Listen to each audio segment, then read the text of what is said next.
Good evening. Welcome to the June 20th Everett Public Schools Board of Directors regular meeting. This meeting is hereby called to order. Will you please join me in the Pledge of Allegiance? Allegiance to the flag of the United States of America and to the republic for which it stands, one nation, under God, indivisible, with liberty and justice for all. Thank you. Will the Secretary please call the roll? President Mason. Present. Vice President Andrews. Present. Director Lassane. Present. Director Mitchell. Present. Director Winter. Present. Thank you. Okay. As usual, our first order of business is the adoption of the agenda. Dr. Cohn, will you please introduce our agenda for this evening? Yes, consistent with the plans established at your 2016 Summer Planning Workshop, tonight's agenda contains several elements related to both the district's strategic plan and the board's annual goals. There is a segment this evening for routine business, a segment for recognition, one for strategic progress reporting, a segment for information items, one for new business, and a segment for upcoming agenda items, as well as one for board comments. Since publishing the agenda to the board, the following items have been updated. Item 7.5, approval of the minutes of the June 17 special meeting, which was the commencement series, was updated with the actual minutes. Item 8.1, the superintendent's report, may be updated during the meeting, as is customary for regular meetings. Item 9.1, integrated technology plan update, was updated with the presentation upload. The board may change the order of business by a majority vote of its members. In all other respects, the agenda is as it was published to you. Thank you. Is there a motion to approve the agenda? So moved. A second? Second. It has been moved by Director Wenta and seconded by Director Mitchell. Do any directors choose to remove an item from the agenda and place it in new business? That's the consent agenda. Oh, sorry. I thought I had it going, so good. Comes a little bit Hearing later. no discussion. All those in favor say aye. Aye. Aye. All those opposed? No. The motion carries. Okay, we are on to recognition. This evening, the Board of Directors has the opportunity to meet our new administrative staff. And I believe we have several presenters tonight for the introductions. I'm going to start tonight with Kevin Allen. Kevin, will you come on up? Kevin is the new principal at Eisenhower Middle School. Kevin actually started his teaching career at Cascade. He was a Cascade Bruin, and he went on to join the Jackson Timberwolves. From that, he did a stint with the Linwood Royals. He returned to Cascade, and then he returned to Cascade as an assistant principal. He moved on to be the principal at Lakewood High School, and then he was principal at Briar Terrace Middle School, and then he was most recently the principal at Meadowdale High School. Sorry. Sorry, Kevin. Kevin is the seventh of 8 children. His favorite color is blue. I refer to it as Eisenhower Patriot Blue, and he loves blue in spite of being colorblind. Kevin chose to come to the Everett Public Schools because he appreciates the district's clear focus on student learning and their commitment to providing staff the support, training, and skills to serve students in their care. And we are excited to have Kevin back, have him at Eisenhower, and we are planning on keeping him here for a very long time. So please join me in welcoming Kevin Allen.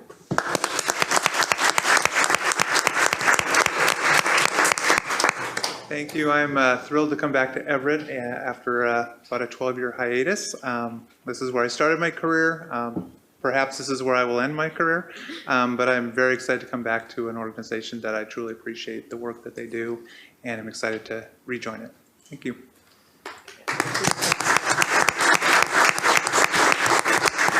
And next I'm going to have Karen Mogigod come up, and Karen will be joining us as the assistant principal at Eisenhower.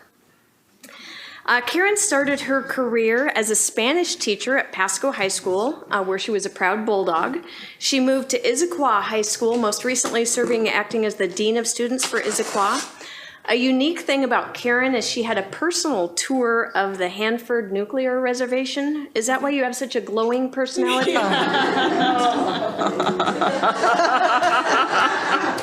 Very funny. Becky Kitzman told me to work on my delivery last meeting, if you remember. I'm trying.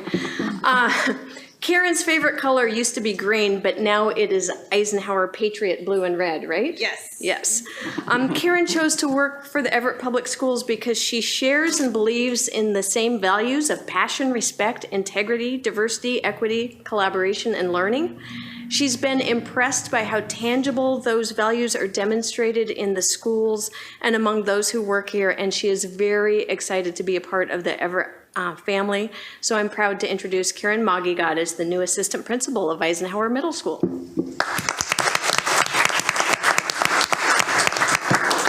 Hello, thank you. I'm so excited and happy to become a part of Everett Public Schools and work with the families and the staff and community. Thank you. Thank you.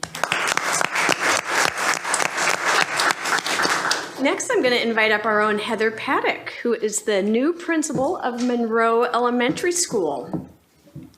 Heather started her teaching career at the Peninsula School District at Discovery Elementary, home of the Explorers. She moved on to join the Edmond School District with Oak Heights Elementary School and served as an instructional facilitator in Edmonds. Heather joined Everett teaching 8th grade block at Gateway Middle School for 7 years. She was the reading specialist at Jefferson Elementary for 2 years, and she's been the assistant principal at Jackson and Monroe over this past year. In her off time, Heather enjoys running and traveling, and she has the goal to dabble in some cooking classes this summer, so we're looking for some of those treats from those efforts. Heather's favorite color is teal, also known as Monroe Eagle Blue. That's what I meant to say. Just some of these people you have to coach on their favorite colors now. Heather says there's too many reasons to list why she loves Everett and wants to stay here, but ultimately she cites the reputation for the commitment to excellence for all stakeholders. Congratulations, Heather. You are doing some exciting work already at James Monroe Elementary School, and we look forward to you continuing that. Thank you, Sally. Thank you very much. I am so excited to continue my work in Everett in a different capacity and to continue the excellence, so I'm really excited to move forward. Thank you very much.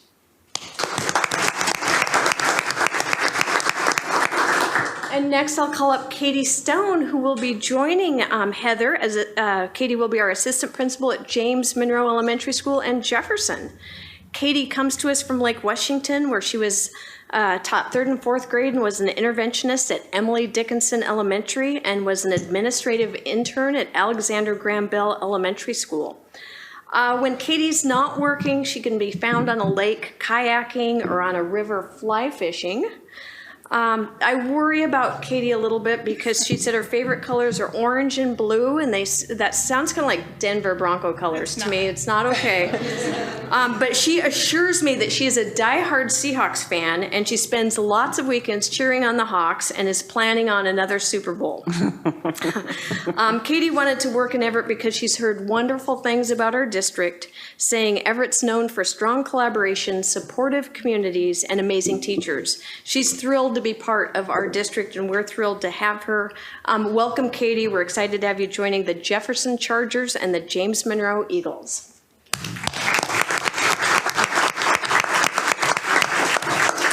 Thank you so much for this opportunity. I'm so excited to get started with Jefferson and Monroe and the communities.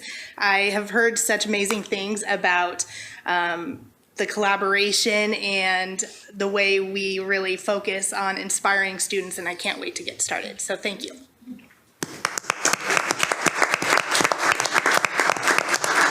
And finally, for me, I'd like to call up Jessica Easthope, who will I'd like to welcome as the assistant principal at Cascade High School.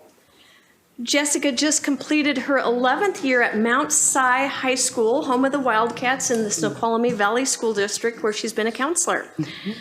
Jessica studied abroad in Bath. That's where she met her husband. That experience lit a fire under her, and she has quite the desire to travel and finds that the Pacific Northwest is the perfect place for her adventure-seeking self. She loves travel, she loves hiking, paddleboard, snowboarding, and exploring with her family out of doors. Her favorite color used to be black, but now it's the crimson and gray of the Cascade Bruins. And she wanted to be in Everett because she said Everett's making waves with improvements to graduation rates and test scores, and Everett's ahead of the curve in terms of embracing the diversity of the student body and teaching engagement strategies that addresses the unique needs of our students. Jessica chose the Everett Public Schools because she wanted to learn and grow as a leader in an education system that values the whole child. So we welcome Jessica Easthope to Cascade and to the Everett Public Schools.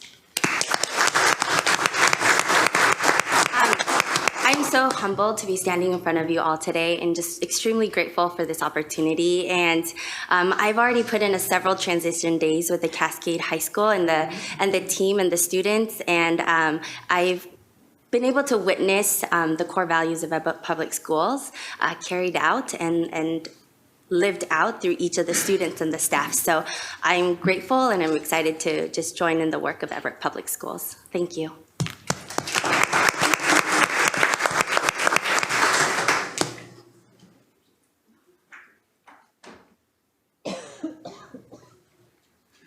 Well, good evening. It is my pleasure to introduce to you today Anka Wilson, who will serve next year as the halftime assistant principal at Silver Firs Elementary.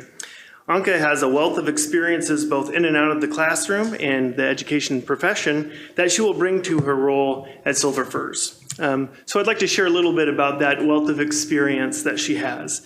To begin with, Anka immigrated to the United States with her family as a political refugee from Romania 30 years ago.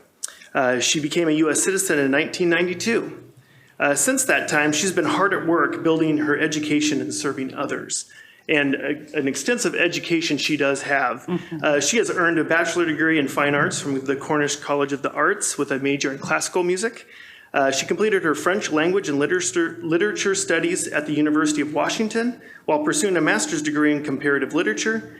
And during this time, she decided to become an educator. In addition, she has received her master's degree in teaching from the Seattle University.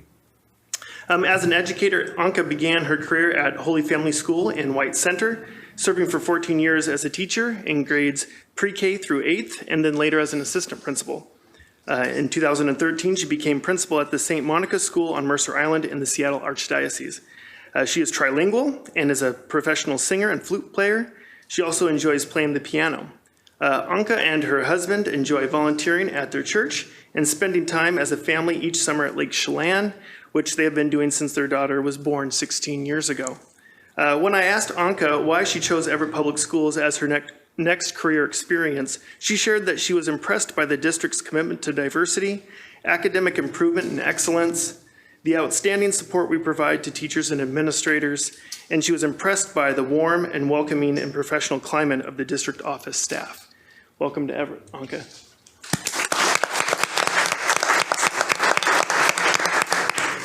Thank you, Larry, and thank you all for giving me this amazing opportunity. I am so delighted and thrilled and honored to be part of the Everett community and to serve the Everett community. And I look forward to my Silver Firs visit tomorrow. I look forward to meeting the staff and the children and building relationships. And I promise you that I will give it my all, just as I have everywhere I've gone. And thank you again. This means the world to me, and I really look forward to a fantastic new year, next school year. Okay, thanks. Good evening. I'd like to welcome back Amanda Overly, new principal of Madison Elementary School.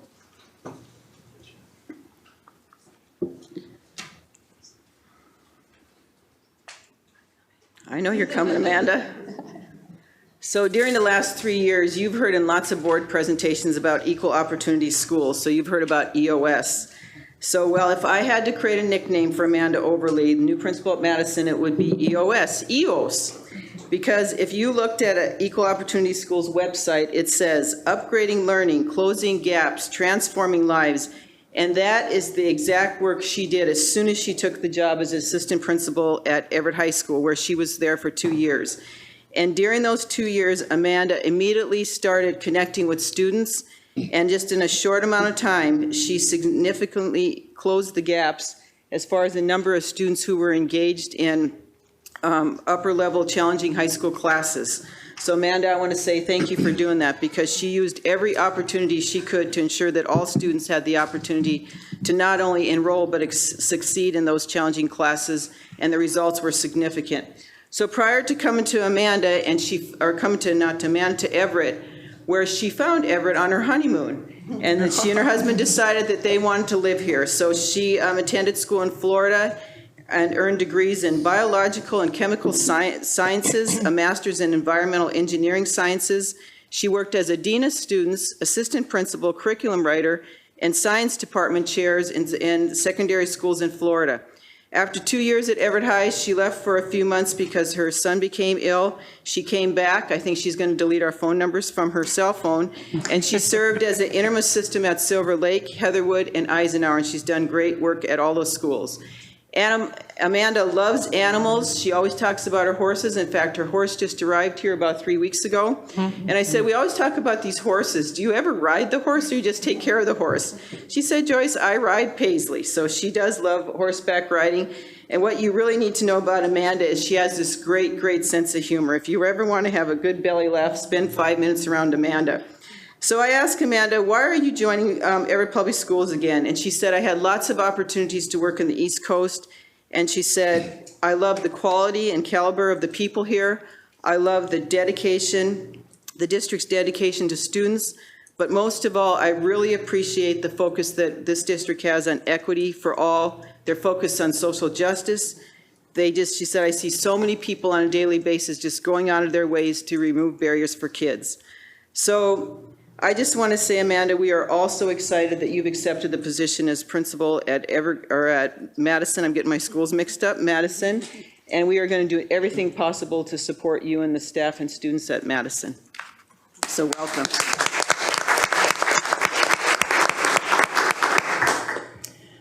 I am absolutely thrilled to be the new leader of the Madison Huskies. I'm very excited to serve the students and families at Madison for years to come. Like Joyce said, I'm really excited to be back with what I consider to be a cutting-edge district. And I appreciate all of you. And I love to look around and see the familiar, friendly faces. So thank you so much for this opportunity. I really appreciate it. And I will work my little heart out for the Huskies. Thank you. We didn't tell you that we had her sign a 10-year contract either. So. Okay, Alita Smoot.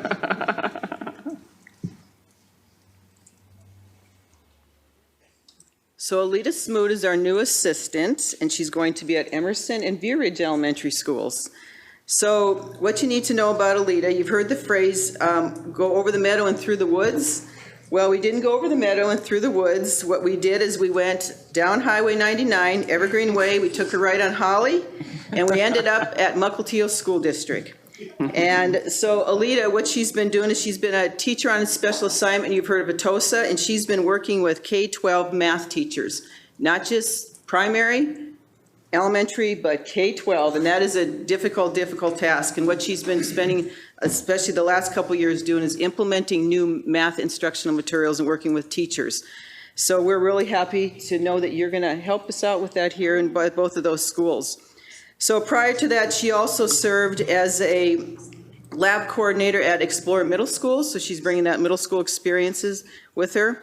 Alita's education background includes a bachelor's in education from the University of Victoria, BC, and a master's in educational leadership from Grand Canyon University. She's bilingual both in English and Punjabi. Did I say that correct? Okay, so we're very happy that you're bringing that great skill with you. So during her extra time, you can find Alita hiking up in the beautiful Pacific Northwest region with her family. So when I ask her, why are you so excited to sign on to Everett Public Schools? She says, because I have 2 students who have been attending Everett Public Schools for a long time, and I am so impressed with the work that they bring home and the experiences and the way they talk about their teachers and administrators. And she said, I just want to be a great part of the work that's going on in Everett Public Schools. And we are so happy that you said yes and decided to join us in that great work. Thank you. Thank you. I'm really excited for this opportunity. And as Joyce said, I have 2 children in the district, and joining this as an employee makes me so excited because I see what they come home with and I see the excitement on their faces every day. And I said, I got to figure out how to be a part of this district. And I'm so thankful. So thank you for the opportunity. I appreciate it.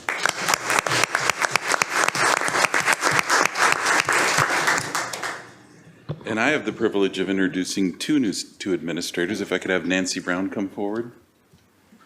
Nancy Brown is joining us as the new transportation coordinator. She's replacing the retired Sue Sheffer. And unlike Dr. Lancaster, I have no idea what your favorite color is. It's blue, but I know the team colors are yellow and black. So, and I don't know about the mascot, but maybe we can go with the Cougars. What do you think, Director Winter?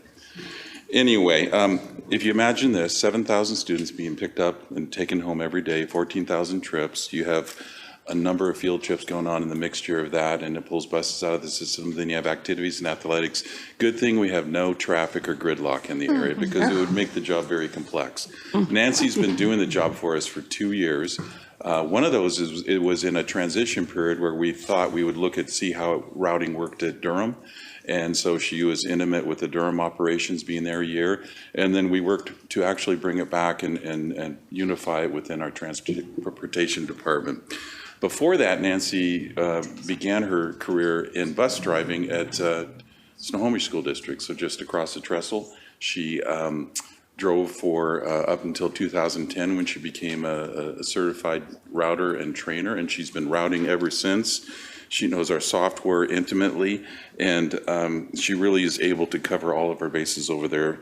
I know that right now she's in her 3rd year of getting a degree in Central Washington University Pupil Transportation Management. So we were delighted to have her join us a year ago, and we were excited to have her fill Sue's position. She lives here locally. She's married to Brian. They have 2 children, and she has lots of pictures of a new grandson. Grandson or daughter? Granddaughter. Okay, so I got that. So please join me in welcoming Nancy Brown.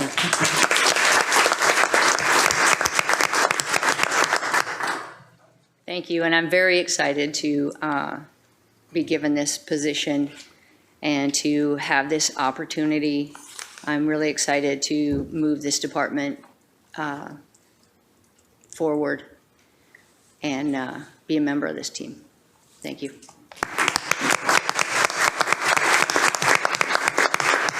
The next person I'd like to introduce is Andy Tress. Andy is our new accounting manager. I think we're retitling it to accounting director in sort of a renaming scheme, but you know, she's replacing Gina Zudenhorst. Andy brings us a wealth of experience from the private sector. She's been a senior accountant at Union Bank, managing reporting and accounting operations. I think if Director Andrews would understand implementing new accounting pronouncements, and I'll use some other language that you two can talk about after the meeting. I know one of her, and before that she was with Symetra Insurance, and she was a senior SEC reporting analyst. Before that she was in Boston with PricewaterhouseCoopers auditing, and so what she brings to us is a fresh perspective, not only as a new parent. She has an 8-month-old son named Wyatt and a husband named Michael, but she also, all we have to teach her is Gatsby instead of Fasby. So she's blending right in. She's got an awesome personality, and she's really bringing the department together in a short period of time. When you walk into transition, there's always some level of uncertainty. So she also is a certified public accountant. She got her bachelor's degree of finance and marketing from the University of Washington, and she has her master's in professional accounting from Seattle University. So please join me in welcoming Andy Tress.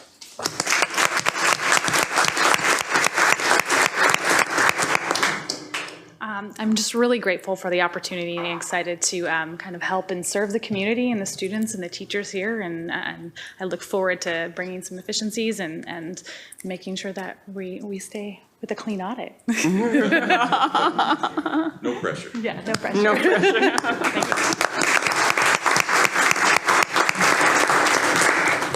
Well, welcome, everyone. I think before we let you depart this evening, we'd like to bring all of you back up one more time and get a quick photo and introduce ourselves. So if you could come up to the front here.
You want 2 rows or just 1? Okay, everybody has to turn. I think we can. So you sit your inside. Can we all fit? Do we need to push more?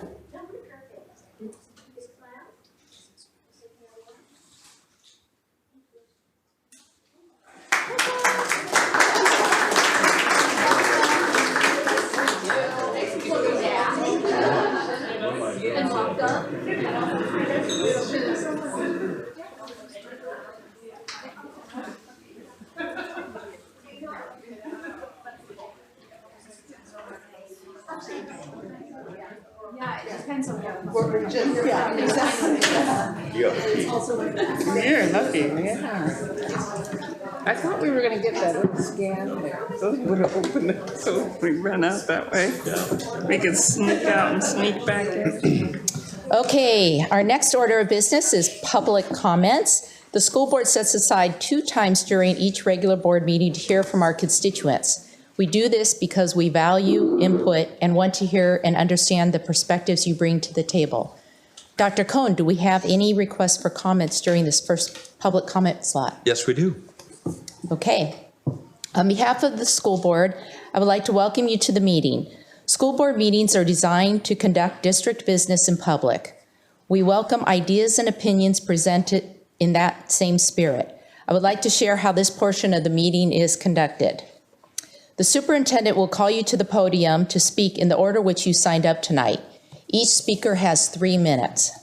All comments are recorded, which will be made available for future viewing by both the public and the school board. The public comments part of the agenda is for the board to listen to what you have to say. It is not for debate or discussion. Board members do not respond to individual comments. As board president, I have the responsibility to ensure the meeting and all conversations are orderly, productive, and respectful. Thank you for helping me with that responsibility. All right. The first speaker this evening is Alyssa Morris, a resident of the district who wishes to address the board regarding the greenhouse at Cascade High School. The green light on the lectern will signify the start of your 3 minutes, and the yellow light, a 30-second warning, and then the red, the expiration of your time.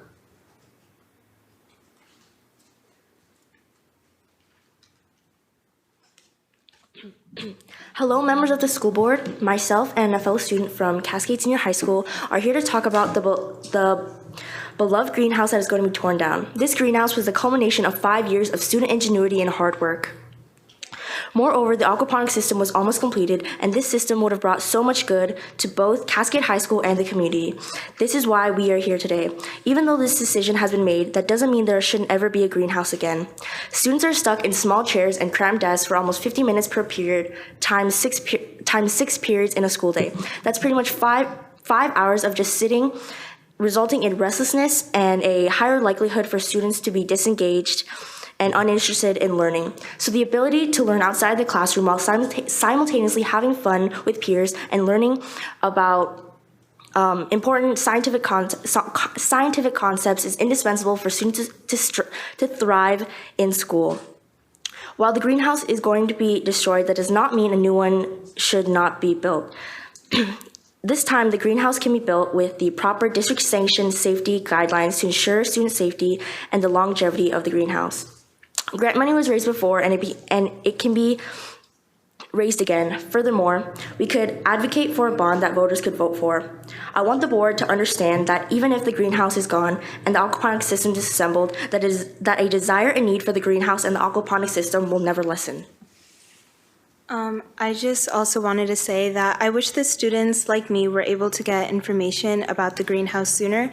With the decision already made, a decision that affects us personally, may I add, it makes all our actions to save the greenhouse seemingly pointless. Information was given to us not too long ago with a decision already made, and this is one of the only times we've been able to say our piece. With a decision that's shaken so many people in our school, I just wonder how students in the community will find the initiative to create extensive projects like these when the outcome is unknown. Thank you. Thank you. Thank you. Thank you so much for taking your time this evening. The second speaker this evening is Jack McLeod. Jack's an instructor at Cascade High School and wishes to address the board regarding the greenhouses. That hasn't started already, has it? Thank you again. I'm setting my timer, so I know the 3 minutes. Sorry. I had it. Okay. Directors, Dr. Cohn, thank you for listening again. Sometimes it's the process that matters. Poor communication can be worse than sharing facts people don't want to hear. Unsubstantiated claims have been rampant in the greenhouse saga, and they keep coming. Safety claims about drainage, mold, and ventilation were incorrect, so the safety claims evolved into structural claims. Now the ventilation claim is about lack of temperature controls, preventing light coverings from getting brittle, and excess heat causing plastic pipes to melt. There are no light coverings. The plastic pipe has never melted. How hot does anyone think it gets in there? Where do these claims come from? Your recent letter to citizens makes these claims. Another new one is water is undermining the facility foundation. There's no evidence to support this. Hypothesis is not data. The process has been fraught with inconsistencies, lack of communication, and lack of data. It smells terribly of an agenda looking for evidence because the reasons keep changing. Now I understand a greenhouse company has been consulted and they say the building could collapse. I'd love to see the data, but it's clear there's no more argument. I would like two things. One, to never repeat this one-sided process full of poor communication. Throughout, I was never given the full story unless I happened to ask the right questions. It's hard not to question the sincerity of what this is all about when the electrical wasn't fixed, when students were working in there, but the electrical, the rusty equipment, and the fan screens were all recently fixed in one day to ensure the safety of the maintenance workers. Trust has been broken. Two, I would like you to know this is much more than about aquaponics. This is about the loss of a very special place. The greenhouse was always hope and possibility. Students built friendships and self-assurance. It was a refuge for many. All were welcome. Jolt, our mentor, patiently taught confidence, attention to detail, and that anyone could learn to do technical things. It was a joyful place. It was a respite. It was promise. If you'll indulge me, I would like to apologize to the following people for the loss of a one-of-a-kind resource. Sorry to Audrey, who had the original vision. Sorry to 50 or so Comcast community volunteers who dug out blackberry roots. Sorry to April, Kayla, and Megan, who held your drills so proudly ready to learn carpentry skills and get this thing started. Sorry to Paula, Jasmine, Dana, and Tatiana, who learned plumbing and put pipes together all summer. Sorry to Harry, not his real name, who found a fulfilling way to work off community service hours for his parole. Sorry to all the athletes who shoveled rock and moved heavy tables. Sorry to Jeremy, who spent hundreds of hours. Sorry to Bruin community parents and the Everett Public Schools Foundation, who granted almost $2,000. Sorry to Lowe's, who donated $10,000. Sorry to UW Bothell engineering students who we began to partner with. Sorry to Jolt and dozens and dozens and dozens of others. And thank you for listening one last time. Thank you.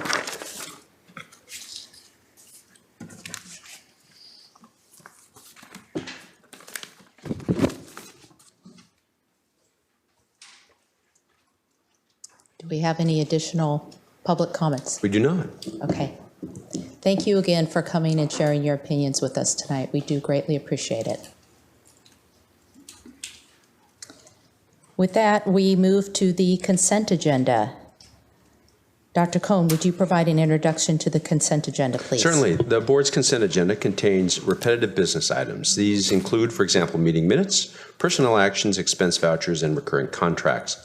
Sometimes the consent agenda will include items that occur less frequently but are of a routine business nature. The less frequently occurring consent agenda items are usually reviewed by the board in its Friday report, 1 or more weeks before the board meeting when those items are scheduled to appear on the consent agenda. This gives directors time to ask staff questions about those items or to consider discussion about the policy implications of an item. If a consent agenda item is removed by the concurrence of 2 directors, that item is placed in new business and the remaining items are automatically renumbered. The board votes on the consent agenda in a single motion, and the motion is by rule not debatable. In the case of this consent agenda, the superintendent's office has received no questions or comments regarding these items. Therefore, the consent agenda is presented as published for your approval, and we ask the same thereof. A motion to adopt the consent agenda is in order. So moved. Second? Second? It has been moved by Director Lassane and seconded by Director Mitchell. Does any director wish to remove an item from this consent agenda and place it in new business section of the agenda? Hearing no requests, we will proceed with the vote. All those in favor say aye. Aye. Aye. All those opposed, no. The motion carries. Okay, that brings us to the superintendent's report. Dr. Cohn, what do you have for us this evening? Well, we have some agenda highlights, a little bit of good news, some district updates, a couple of gift recognitions, 2 or 3 gift recognitions, a construction update, and a look ahead. The picture on the front of the report this evening is from a June 14 Special Olympics at Gateway. It was hosted for special needs students from Forest View and Gateway. 28 students participated. The Olympians began the event by running through a tunnel of cheering spectators. Then they competed in bowling, t-ball, badminton, balloons, spoon and egg races, hockey, cup stacking, and a beanbag toss. A large group of 7th grade students came to the event to cheer them on, and at the completion of the event, the participants were awarded both a certificate and a medallion.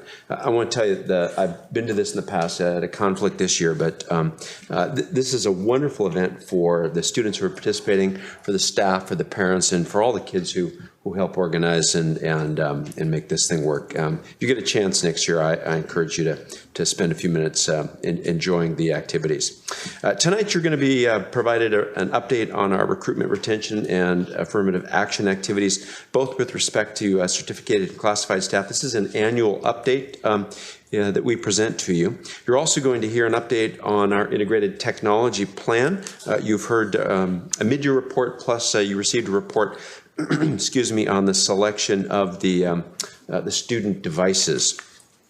Tonight, you're also going to be spending some time on your capital bond planning. You'll be presented some information about a potential future capital bond, and then we're going to ask you to do some prioritizing. It is not final. It's an opportunity for you to work together to sort of organize things into some groups and prioritize so that we can begin the next phase of our preparations. During the past week, I think most of us have had the opportunity to attend some graduations. We've got 4 of the 5 done at this point, and the remaining is the summer commencement activity. The preliminary number of graduates from the 4 commencement activities that we enjoyed this year is 1,212. Cascade's number is 361, Everett's is 291. Jackson provided us a number of 490, and it should be 1213 because I think Sequoia gave us a number of 71, not 70, which is in my notes here. So we're very, very excited about the work that's going on. And of course, this work will continue all the way up to the end of August, which is the final point at which we are able to count students in this year for the 4-year rate and this year as well for the 5-year rate for the previous graduating class. I think this was This month was the largest and most successful Innovation Expo that we've experienced in the district. We've got, I think, about 2,000 visitors, which is up about 500 from the previous year. We had over 50 staff volunteers, over 50 student volunteers. We had 30 school booths. We had 24 community industry booths.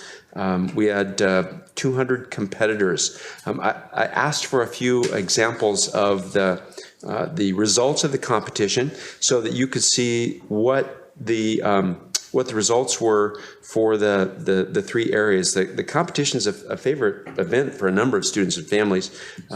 Grades 4 through 8 students submitted entries at their school in one of the three categories: experiment, research, or engineering design, and selected projects from each class were invited to enter the district-wide Innovation Expo STEM competition at Xfinity. In addition, we had some community and industry exhibits that represented innovative vehicles from both land and air. Well, let me say not both. Let me say land, air, and sea. We had some drones, Mars rover from Amtech, and a kayak. We had a Packard Touch, a truck semi. The Snohomish County Sheriff's folks brought an armored personnel character and several other vehicles, complete with flashing lights. Thankfully, the sirens weren't working, but they were really a significant draw for kids. Select Plastics folks brought some kayaks, and the drones were from the Institute of Flight. All in all, a really significant event, which continues to build, and I expect it will in the future. Wanted to show you a picture of the Jackson High School Rain Garden. This is a team that's working to earn a Green School certification. The Snohomish Conservation District project is the first of its kind at Jackson. It's designed to open the door for future classes to carry further the stormwater pollution solutions and environmental improvements for the community. Gail Walters is the teacher, the environmental systems design class, and of the class, and the rain garden advisor. It's installed, and as a class, they planted flowers and plants, and I want to thank the Snohomish Conservation District, and I want to thank the district staff, the maintenance team, and even our legal counsel, who worked very hard. This teacher did a wonderful job communicating with everybody who needed to be a part of this process.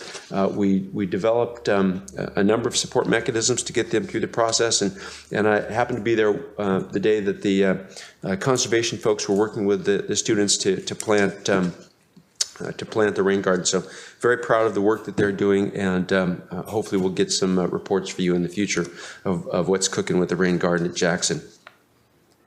Probably cooking is not the right word, but okay. I want to remind you we've got a summer reading challenge that's coming. Students are going to be participating in the challenge again this summer. Last year we had 6,800 students at all levels, elementary, middle, and high school, and we're hoping to hit 10,000 this year, right, Dr. Stewart? And I want to remind you that Jackson High School student Nicole Anderson won the high school summer reading program art contest, and that's the piece that, not police is in the back of the room, the piece that's displayed on this particular slide. We've got tremendous enrollment in our summer math program. We're hosting a summer math program, and we've got 270 middle school students across the district who are enrolled. We have a variety of other summer programs, and I think you'll receive a report a little bit later on. In addition, we're participating with 2 skill centers to offer STEM and CTE related coursework in the district at Cascade High School. 9 elementary and middle school locations in addition to the online and in-person high school summer classes this year. So I think that's a mark of our increasing capacity for students to get ahead or catch up or just enrich, depending on what their particular needs are. Summer meal program begins July 5. We are offering this at 15 sites across the district. We have a free summer meal program for students, children ages 1 through 18, and this is our 27th year of participating in this program. Last year, we served 35,656 meals to children free of charge as part of the federal Summer Meals Program. We plan to serve about 40,000 this year. In addition, 14,000 meals are to be served for extended school year sites, Forest View, Heatherwood, Silver Lake, and Woodside. They're paid for by the extended year federal program. You can get more information on the program if you go to the district website.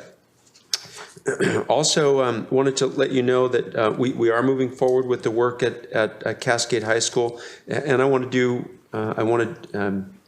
do justice again to the youngsters who presented to you last week and who spoke to you tonight. We recognize that students gain a lot from an environmental experience and gain a lot from aquaponics, hydroponics, those STEM-related activities in an after-school class, an after-school club that we're talking about here. The information that we have, I think we want to make sure that you are aware of, that repairs to that facility, as we were looking at repairing, we're reaching upwards to 100,000, and our best information indicates the replacement is $500,000.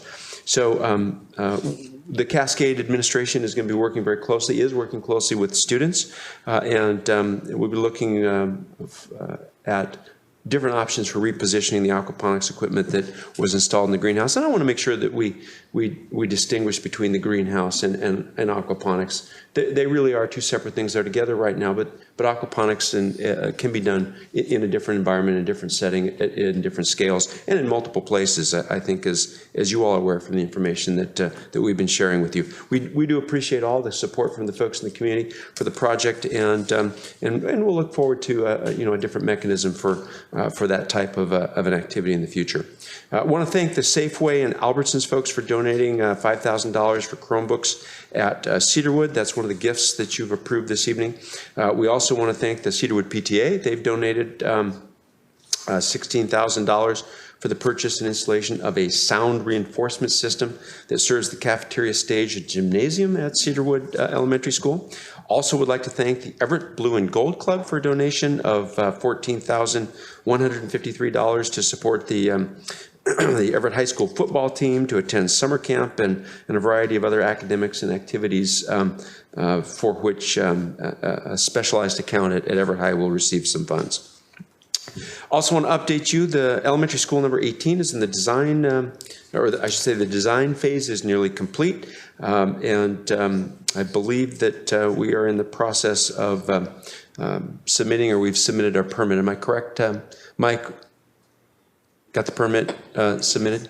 Yes. Thank you very much. The contractor at Jackson High School recently mobilized and has begun excavating and exporting the grass football field in preparation for the installation of a new synthetic turf field. Also want you to know that we have run into a bit of a problem with the Cascade project, and well, we've been in touch with the city as late as a half an hour to an hour before the board meeting, and frankly, at the moment, we're not entirely sure that the permitting process is going to complete fast enough based on the city's requirements to get us done when we want to be done with that project this summer. Want you to know that we've got a couple of events up and coming. The last day of school is the 22nd of June. We've got a regular school board meeting on July 5th. That will be your first reading of the annual budget for next year. Summer commencement is scheduled for the 17th of August. You have a regular school board meeting scheduled for the 29th of August, and then your special meeting, your two-day workshop, is scheduled the 30th and 31st of the month. That is the superintendent's report. Thank you. There's no shortage of good news happening in our district right now. I can tell you that. Keeps you talking pretty fast there. I try. Okay.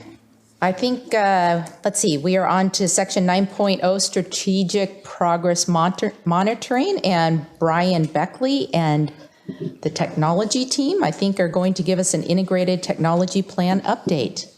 Looking forward to this. This is sort of countdown to launch here. Yes. Mm-hmm. Or deployment, shall we say.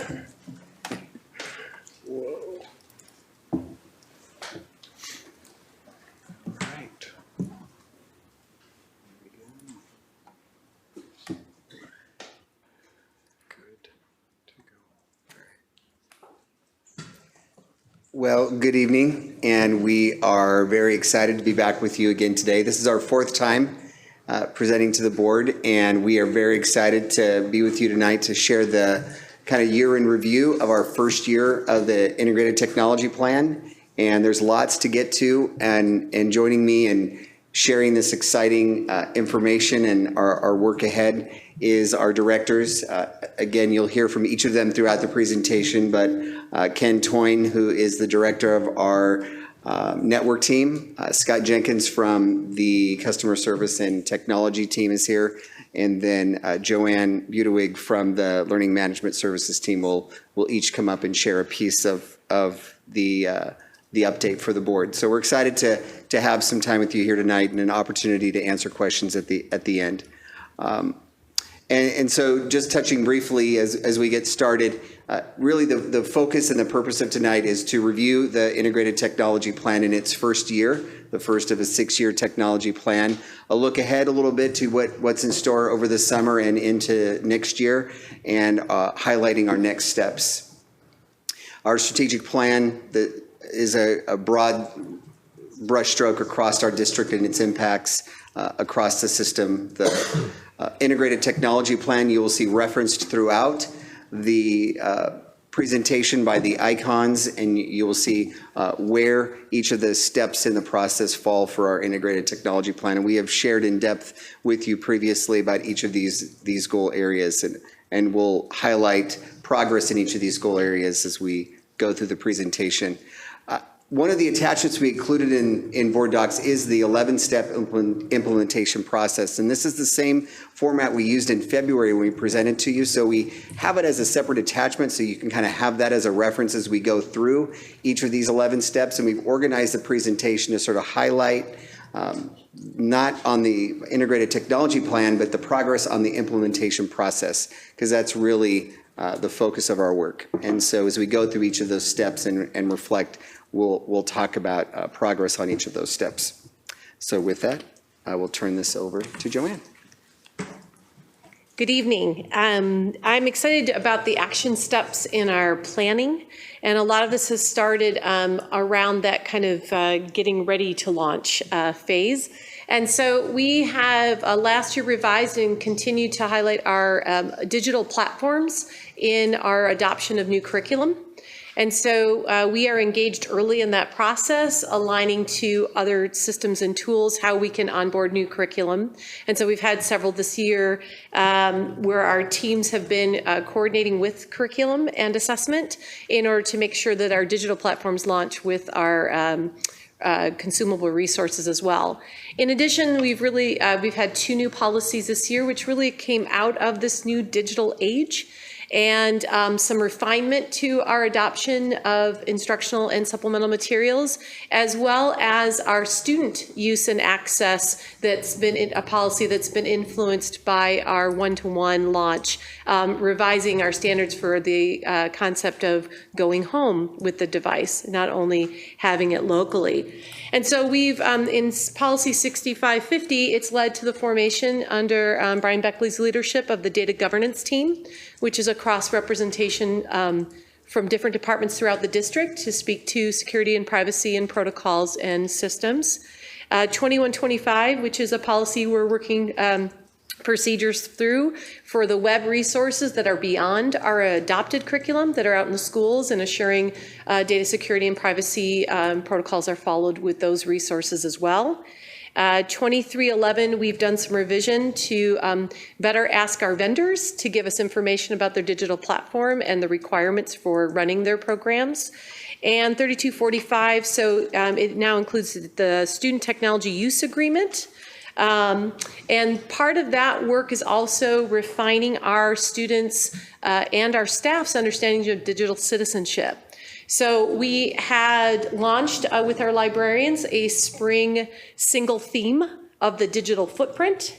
And I can show you, we've put it out on our website. We have information for our staff. We have information for each of our tier levels around digital footprint. We delivered it through a Microsoft product called Sway, but all of our librarians have worked with their schools to share this lesson, and there's an adaptation for K2, 3, 5, 6, 8. This is the high school version, and just to give you a little bit of a taste, there's some talking points for our teachers. We also utilize Common Sense Media for a video that the students watch together. This was an interesting one of a young man who used Facebook to his advantage, where his friends were posting things that might lead them into trouble. He posted things that he would use on his resume. And so it was showing them a way to leverage social media.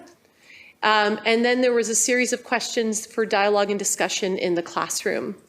We did a similar, different topic, a similar thing with our middle school students the night of the Jeff Utek presentation to our parents. We engaged our middle school students here, and it was really fascinating to hear their input and exciting to teach again. So I was very happy to have that opportunity to work with them. And so we're trying to provide those informations and resources to our parents. We also have parent outreach approaching the digital citizenship, and that's posted on our website and was posted in newsletters and In Touch to inform our parents about what it means to have a digital footprint. And so that's a model we're using next year as well through our libraries in multiple themes with our school, family, communities to have those common themes around digital citizenship. We, as part of our process, we look at our budget for financial resources for sustainability. And while our levy has provided us a great jumping off point, we look at those systems and processes that will allow us to continue to broaden that base beyond. And so one of the areas that we are coming to terms with is that the world is shifting from buying a software disk and plugging it into your computer to subscriptions. And so that's sort of a difference between a lab that can have single licenses on it to every student needing a subscription or a license. And so that's a shift when we look at our outreach in all of our programs. We are working very hard in our budgeting to see how we can leverage our partnerships. And we've been able to do that for some funding sources this year, which you'll hear more about tonight. One of those includes Microsoft. They were able to underwrite cloud transition assistance for our move to Exchange in the online environment and using Outlook.com. So those are ways in which we're utilizing our partnerships in our budgeting. We are also working towards coordinating with our school administration, our association leaderships, our operational managers, director, or cabinets to identify ways that we can leverage our technology richer and deeper into our culture, into our efficiency, effectiveness, as well as the learning of our students. And so one of the things that we've realized in that planning and leveraging is that as we train those new elementary schools, we needed to provide them with that one-to-one in the classroom much earlier. So they will have the trained elementary schools will have a cart in the classroom available to them as they integrate what they've learned this year into their instructional planning next year. We also are leveraging our 21st Century Skills Initiative by integrating it into the gradebook. So the staff can do data collection over time. So using that platform as a way to start gathering evidence and reflections on the 21st century skills throughout the course of their work with students. And it's a way in which they can build a profile and see students' work. And we're integrating those into our report cards. So the images you see here are elementary report card, which currently has something called Behaviors That Promote Learning, which is a list of skills that were developed collaboratively with teachers. But over the course of the last 2 years, and especially in this last year, we've worked on shared leadership team with our EEA staff, and they have helped us refine the definitions. They've helped us build the rubrics. And then additionally now they're helping us leverage into the reporting what would be best use and communication for teachers. So it's in our elementary progress report as well as our secondary progress report. We're offering it as comments so that they can give specific information. If you notice, comment 801 is a citizenship comment and letting them know that they impact others positively. So my favorite comment from the teacher leadership meeting was when she said, these are ones that are worth making, comments to students that would really help them. And that was very exciting. And then they have the rubrics to support when they're looking at what does that mean, then they can use the rubrics to help explain to the students and the parents. So we're looking we're excited about that. But it's not just in instruction we've been working. We've also been working in our business operations teams have been working. And one of the ways is our business department is increasing efficiencies by using time card online. And so that is saving a lot of paperwork for our when we have to do timesheets and that. And so that's been a real success in building efficiencies in our operations department. I'm going to hand off to Ken. Good evening. To address our outreach goal in our plan, we continue to take advantage of our TAC. They've been helpful in a number of ways. For example, they've helped us and they've given us some good advice and some feedback related to the rubrics to the 21st Skills exercise we're going through. The parent handbook that we're drafting close to completion, they gave us some excellent feedback and some suggestions on how to make that more readable and more relevant to our end users. And they've also had a very active participation in completing the draft of the integrated technology plan. We've also been able to bring on a new partner, Sprint and the Sprint Foundation. They are going to help us address the challenge of getting internet access to the students' homes that don't currently have internet. This was a big part of our plan. We thought it was important to find a solution that was cost effective, and this program Sprint has introduced is a program where they intend to install 1 million of these wireless hotspots for these kids in their homes.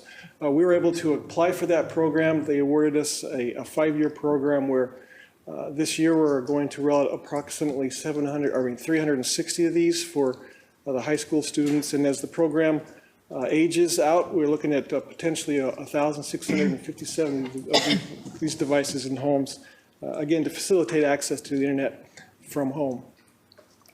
In addition to the devices that count themselves, they're going to provide a 10% buffer for loss and damage to these devices. So they've done some studies noting that these might not last the entire 5 years. So they're actually going to buffer that inventory for us to address that, which is very encouraging. What they're going to get for this is that the homes will get a 3 gigabit service, wireless service in the home. It's going to have a built-in SIPA compliant internet filter, while at the same time we'll be able to take advantage or supplement that with our internal filter as well. So we'll have control over the filtering and components, and really we'll have control over the entire program via a portal they provide us, so we can monitor the use, we can control the service, we can make sure that the service is not being either underutilized or overutilized in certain locations. So it's an exciting, I guess, development for us. We were concerned about how we might pull this off, and this has been a real good opportunity for us.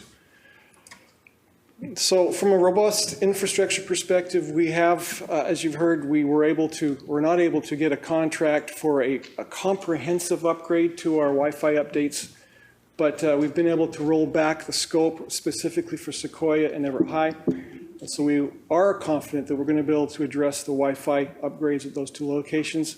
That consists of replacing the access points in the ceilings, some of the switch equipment in the communication closets, and upgrade the fiber optics between those devices to allow faster throughput and more comprehensive coverage. As you know, we've gone ahead and completed our search for a student device. We've purchased the 2,000, ready for the next step related to procurement. We're enhancing the cybersecurity and safety solutions for the district. What we're doing there is really, our focus up to now has been securing our internal network for cyber attacks and other malware challenges that we have. With the one-to-one advent, as we take these devices to our homes outside of our internal network, we're going to make sure that those devices take advantage of technologies that essentially expand our internal solutions to the home. It seems to be a fairly, advanced exercise we're going through, that the products we're looking at seem to be capable of what we need. And we're expanding the cloud coverage related to services for our staff. Exchange Online, we're currently doing a transition from our on-premise email server to this cloud-based server. it's gone relatively smoothly. We're early on into that transition, but so far we've hit only a few snags. From a Business Plus perspective, we've updated to a modern database that's Microsoft based. It's a SQL Server solution in partnership with the finance department that was upgraded. The project's been completed with, quite frankly, very little problems as well. Well, look at that. We've been able to, as we had planned, we've been able to enhance our staffing to support the technology enhancements that we're rolling out. We've got a new project manager. He's been instrumental in getting us to the point that we're at now. We're looking forward to the coming years as we expand that one-to-one rollout. Field technicians and help desk technicians are on board for our 2 schools. In fact, we were able to hire the field technicians for Sequoia and Everett High early. They've been instrumental in getting the staff, the administration, and the various aspects of the technology in those buildings ready for the rollout this fall. The technology facilitators are hired up. We've got some site-based field techs or help desk techs that are also on board. And finally, we've hired a network analyst to facilitate some of the cybersecurity rollouts that we're looking at, as well as to help us with cloud-based technologies going forward. Yeah, that's good. And I'll turn it back over to Joanne. So this is the exciting part, the coordination with curriculum, instruction, special education, categorical assessment departments. This really is a collaborative effort. We have selected a course management system, Canvas and Structure, and that is, we've had Moodle, people have been using Google Classroom, there's been lots of pieces out here. This is a really amazing space that we can leverage our curriculum portal materials, the materials that we've developed, and bring it into a common place along with all of our digital links. So it's a classroom. What you're seeing there is sort of units, topics, and all of the tools. So we can have Office 365 here, Google Drive, any platform they've been working in come together in this single space. And our student reps spoke very highly of wanting a common ground. This also integrates with our student information system. So every day the roster would be updated. It allows for video input. Teachers can actually record audio feedback on assignments that are brought here. They can even do live presentations, so this is the key to blended learning. They could do live presentations and the teacher could record their feedback about the live presentation. So it's a very, you can use it for motivation for video and then have a paper assignment. So it's a blended learning environment that offers a lot of resources and messaging and peer editing and tools. And a lot of our other tools plug into it. For example, Turnitin.com, which is a plagiarism prevention tool, actually plugs into the Canvas environment. So when you submit a paper here, it would go through that plagiarism check. So we're very excited about that. We've already been working and started training with our facilitators, directors, and specialists. And we're looking at how we can start integrating some of our online, our paper-developed common assessments into an online environment. That's the work of our summer and into next fall. And as we implement this over time, we'll even be able to have parents have an access and an account into it once the environment's built out.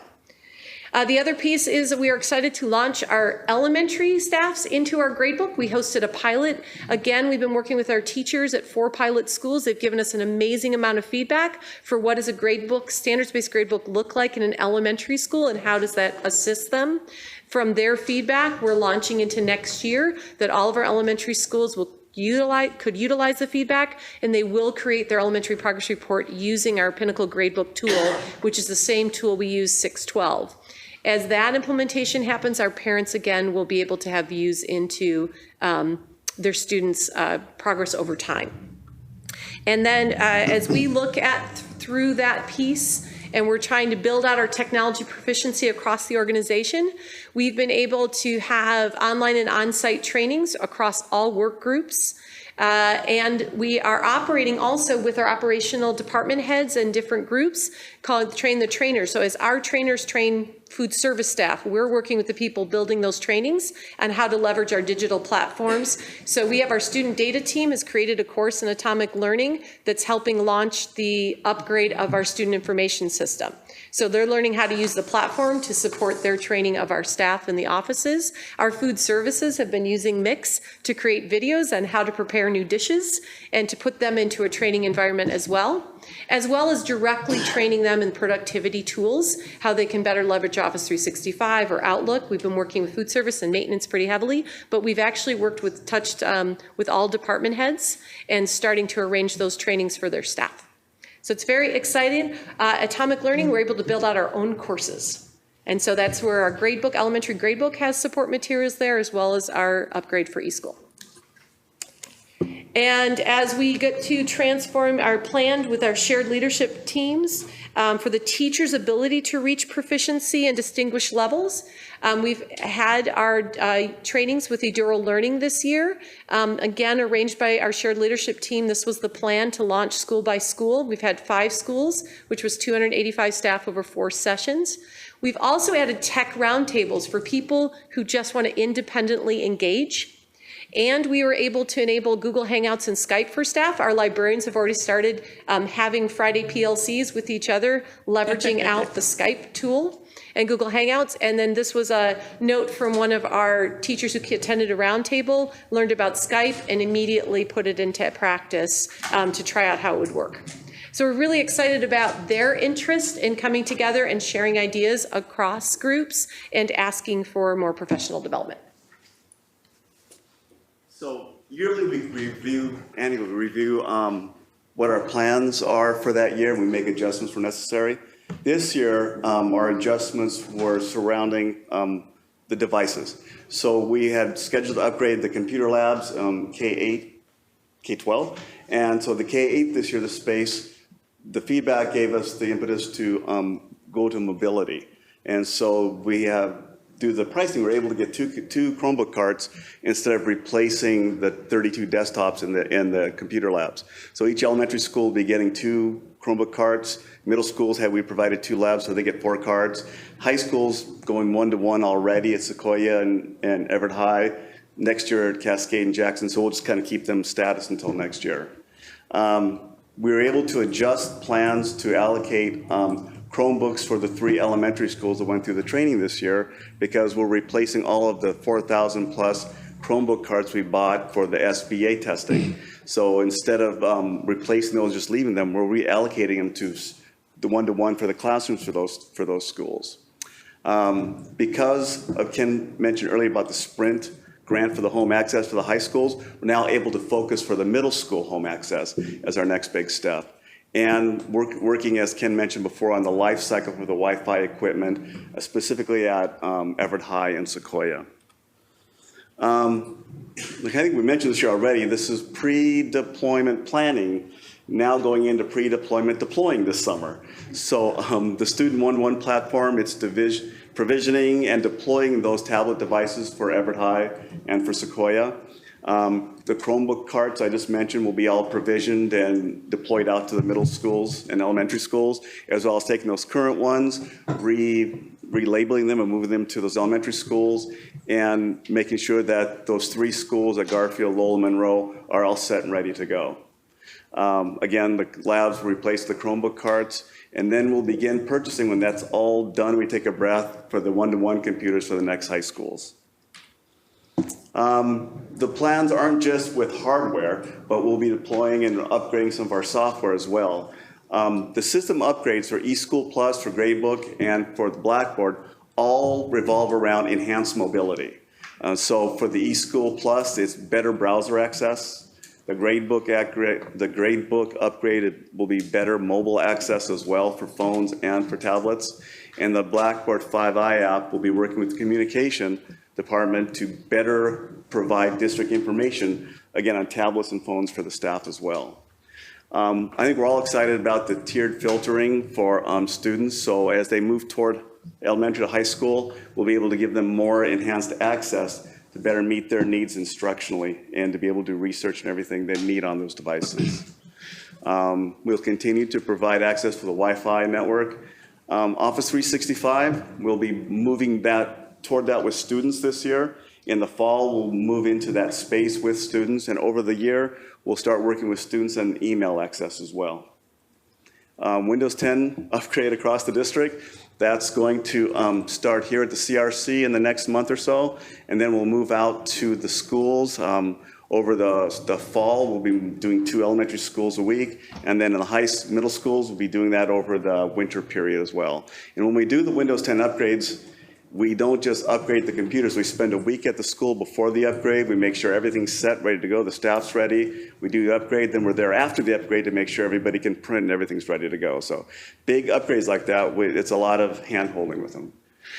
Ken mentioned the cybersecurity enhancement, malware defense, especially with the one-to-one devices. That takes a little bit more, as Ken would say, thinking and blinking to make sure those are set up and ready to go. And then we're starting on looking at the telephone system compatibility and functionality upgrade. So as we wrap things up on the horizon, sort of the final step in that 11-step process, if you're looking at it, is for us to review annually our roles and responsibilities. That's a big focus for us over the summer as we sort of readjust our targets and our work for next year. So know that that's not referenced here, but it is part of our summer work plan. Something that I'll just call out as we kind of look forward in planning. We're getting ready to continue our work with Cohort 1 with the Aduro Learning. They're entering their second year. We'll welcome 5 new schools into the Cohort 2 learning with authentic learning experiences. We'll also really focus a lot this summer and into the next school year on parent outreach. A couple of examples, August Siegel Days, we're going to spend a lot of time with Everett High School. As the students are coming back to school, we'll have some training for parents as well as students on these devices, as well as what responsibilities and roles they both play in accepting this technology into their home. We're going to be, our integrating technology website is set to go live at the beginning of August. So we'll be looking for that before the beginning of the school year. We'll spend some time refining that over the summer.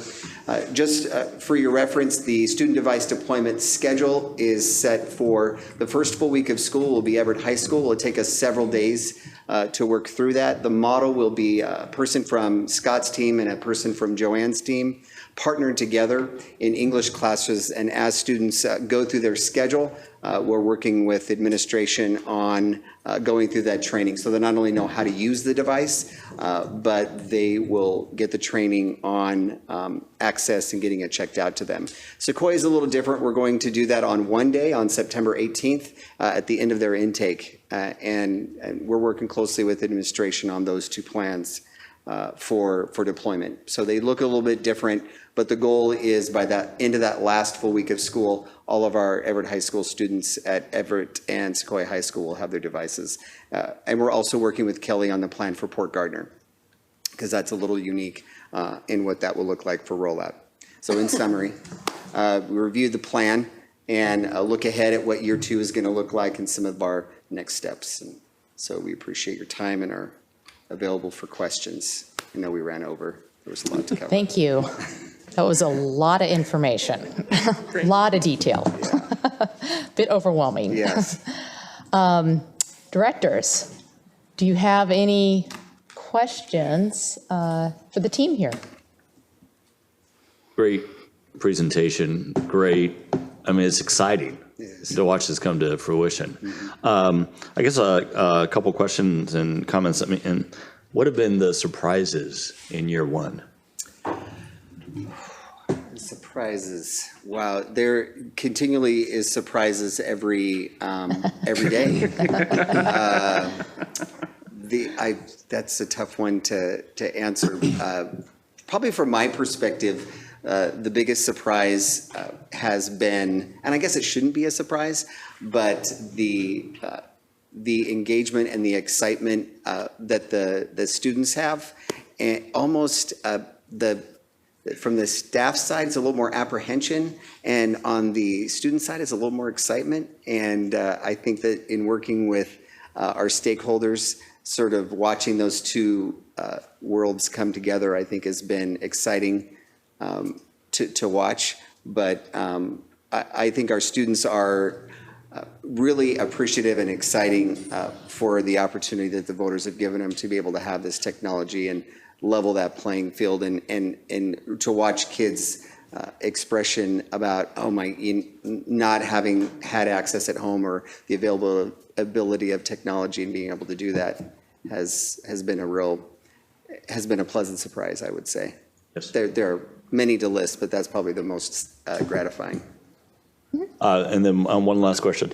So you talked a little bit about parent education and August Siegel days. Is the integrating technology website available for parents? Right. Okay. Yes, it will be public and it'll be videos and yeah, all that kind of stuff. And then we're working in the sandbox now for what that's going to look like, but it's meant to be very interactive, and it'll be a resource for our parents throughout the year that we'll continue to add to, because we realize that it won't be just in August, that we'll need to continue to outreach and connect with parents throughout the year. Throughout the year. That's good. Thank you. Great work. I am truly excited about this. I'm just gung-ho. I'm looking forward to it. I mean, I just found out how to transfer my pictures from my phone into a little thumb drive, so I am excited. It's exciting. With about technology. I have a couple questions, and I'm sure because of my excitement level, I'm going to try my best to answer, provide them the questions directly to you. On time cards online, as we go to time cards online, will we eventually get all staff and teachers and the district on time cards, online time cards eventually? Is that the goal? Well, I think the goal that I would say in the integrated technology plan, it talks about building efficiencies across the system in operations and instruction. And so as we look for efficiencies, if that is an area that it would be a focus and a need, then we certainly would explore that. So for right now, it's just. Wouldn't that be more an HR or a business office question in terms of time cards online and the extent of the work and the planning and all that sort of business? Yeah. Right. Okay. That's a great answer. I'm just wondering the ramifications of that. We start off small here, but what is our goal? Is our goal to get to that stage? I think we can ask Jeff to answer that question. I apologize. You want to know the progress of time card online? I apologize. I was speaking to. Could you please repeat the question? Are we going to? I know we talked about initially starting with time cards online and generating that momentum where people can submit their time cards online. That's rather large when you start thinking of the staff and the school district and everybody going to that kind of operation. We're in the midst of phasing that in. We've worked with maintenance and food services, and we have a small group of teachers at Jackson High School piloting it. We're going to look at now rolling it out at the elementary school next year at 2 different elementary schools. And so we're kind of doing the pilot work, understanding that at the same point in time, we're going through some leadership restructuring and payroll. So to some extent, that transition and restructuring has helped us wanting to take baby steps and make sure that we get it in place. We also don't want to stack with other implementations, so you can. Because I'm just wondering about the professional development in order to get to that stage, because if you tend to move too fast in that direction, it's not as complex as it sounds because they're already in the system, and what they would normally do now on paper, they would do electronically. So it's more intuitive in getting people on board and learning from those who have taken the trail before them. Thank you. Thank you. Thank you, Jeff. The other question that I do have, when you start talking about Sequoia and Everett rollout with new added field techs and new added help desk techs there, what additional PDs are going to be required for the teacher in the classroom to support, that move, that rollout? You have the helpers there, but what about the teachers providing that direct contact with the students at those schools? Have you seen any concerns there as far as the teachers not having the adequate PD? Can I ask for clarification? Are you asking about the professional development that we've been doing over the last year with the teachers with respect to instruction, or are you asking about specific professional development related to the maintenance repair activities? Yes, of the devices, the actual devices themselves. And I would answer that by the advantage we've had is the site techs that we have for next year for Everett and Sequoia are already there now. Ken had mentioned about we were able to onboard them early. So they're already starting some of that professional development and outreach now in connection with teachers on the use and comfort with the different platforms and with the technology piece. And then because they'll be housed on site, there'll just be regular communication and outreach for that aspect of inclusion in staff meetings. And there's lots of ideas about how we're partnering with the administrative teams of what that would look like. And the staff is already connected with each of those site techs. And so they're already really excited about continuing to partner with them on that aspect of the PD, about the use of the device. We don't want the device to fail. Right. And curriculum still to move forward. I'm getting really excited about this, because I see so many positive things coming out of this. I just I want us to be proactive instead of reactive to any problems that may surface as a result of rolling out the equipment, the devices to students who may not know what to do with them, and then teachers finding that the devices are not working properly in order to support the students. That's my concern. Yes, and I think that's the model we've used about this year to get ready for the rollout. I think has been, although the plan was laid before I got here, I think is a great plan, and other districts have shared, we wish we would have done it this way, because we've done a lot of groundwork of trying to be proactive, and that being our focus. And one small side comment, questions. I mean, you may not have the answer for this, but because I'm so excited about this. You started talking about atomic learning, and that there are videos already established within the district on how to do certain things. So my question is, do you know if the food service has developed a taco soup video yet, so that we can see how to prepare the? I'll get back to you. Oh, okay, gotcha. Thank you. Thank you. Be a Friday report item for you. Put a link in there. Director Andrews, any questions? Just a couple questions or comments. It's really exciting to see the 21st century skills in the progress reports. I've had a hard time envisioning what that's going to look like, so to see it in print is really meaningful for me. And probably just a couple technicalities. The partnership with Sprint for the students who don't have online access is remarkable. I know that's been of concern. I'm trying to find that slide again. I do remember one thing on that slide was that they'd have 3 gigabytes of data. And I'm just wondering what happens after knowing what kind of data kids can go through. Yes. What happens after they use up that 3 gig? Are they cut off, or can parents pay extra, or? Well, yeah, I'll have Ken answer that. That's a great question. Yeah, that's been a concern with a number of districts throughout the nation, what's going to happen. And the response that Sprint has given us is that after the 3 gig, then it will actually be metered down to 2 gig. And then when the month starts over again, you get the 3 gig back. So if kids are taking more data than the 3 gig allotment for the month, they'll be kind of throttled down to 2 gig, and then it'll give us an opportunity from our analytics to kind of see what's going on. Why is the data being used? Is there a need to lobby perhaps Sprint for more data, or do we need to educate the kids that Netflix isn't cool? Yeah, I don't understand. Can you clarify what you mean throttle down to 2 gigs? Well, right now, they would reduce the capacity from 3 gigs to 2 gigs. I don't understand. It's what a lot of internet providers do. Yeah, they slow it down because you've used too much. It's a fairly common practice. But they get 2 additional at a slower. No, you get 2. You get 1 less.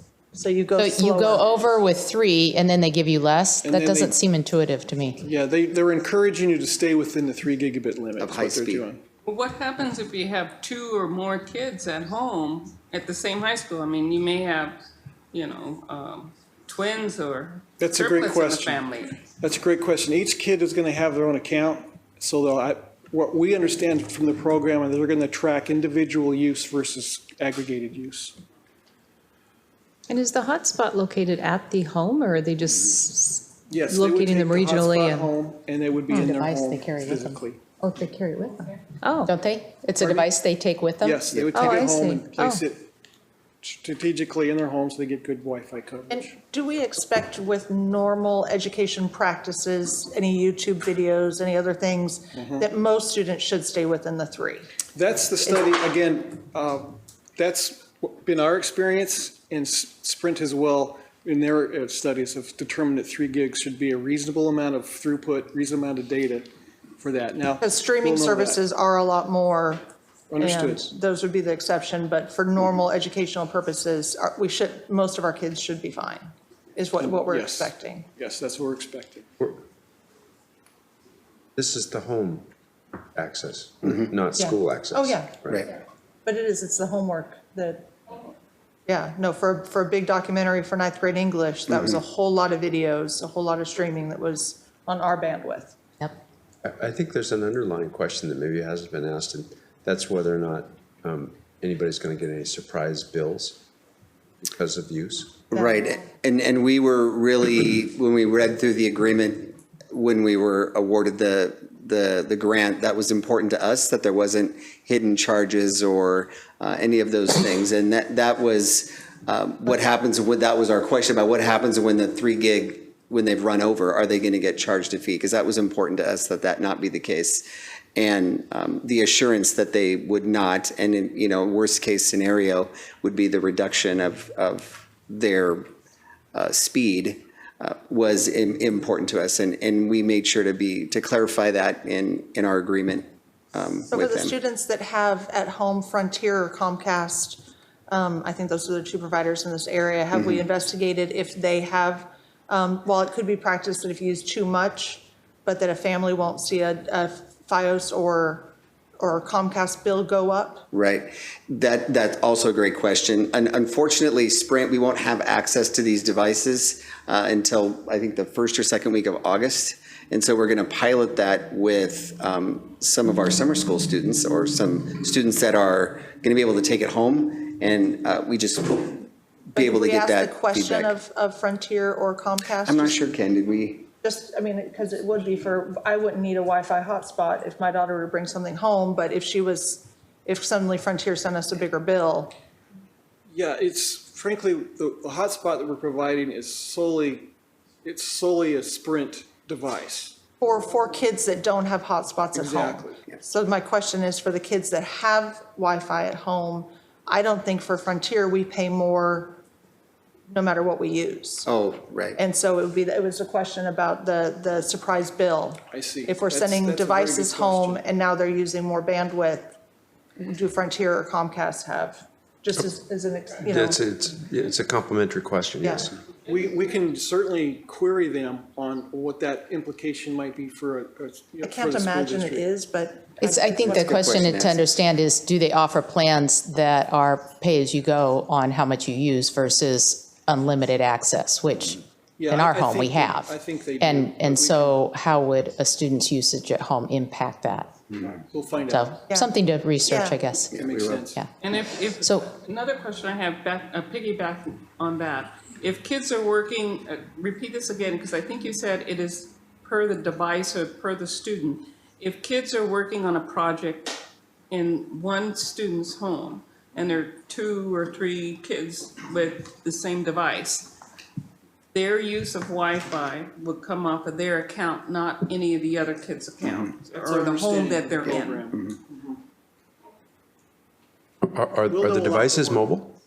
Mobile? The hotspots are mobile, yes. Yeah, they 3 take them. kids get together with their device, with their. Sure. So I think this is getting a little too complex for us to be able to actually know at this point in time. And I think what the staff needs probably to do is make sure that they've got some sort of a notice for parents, students when they sign off on that thing, that they've done that homework. Yep. It's sort of a real world. And that's challenge. part of the parent outreach piece, is the education and informing the parents of that.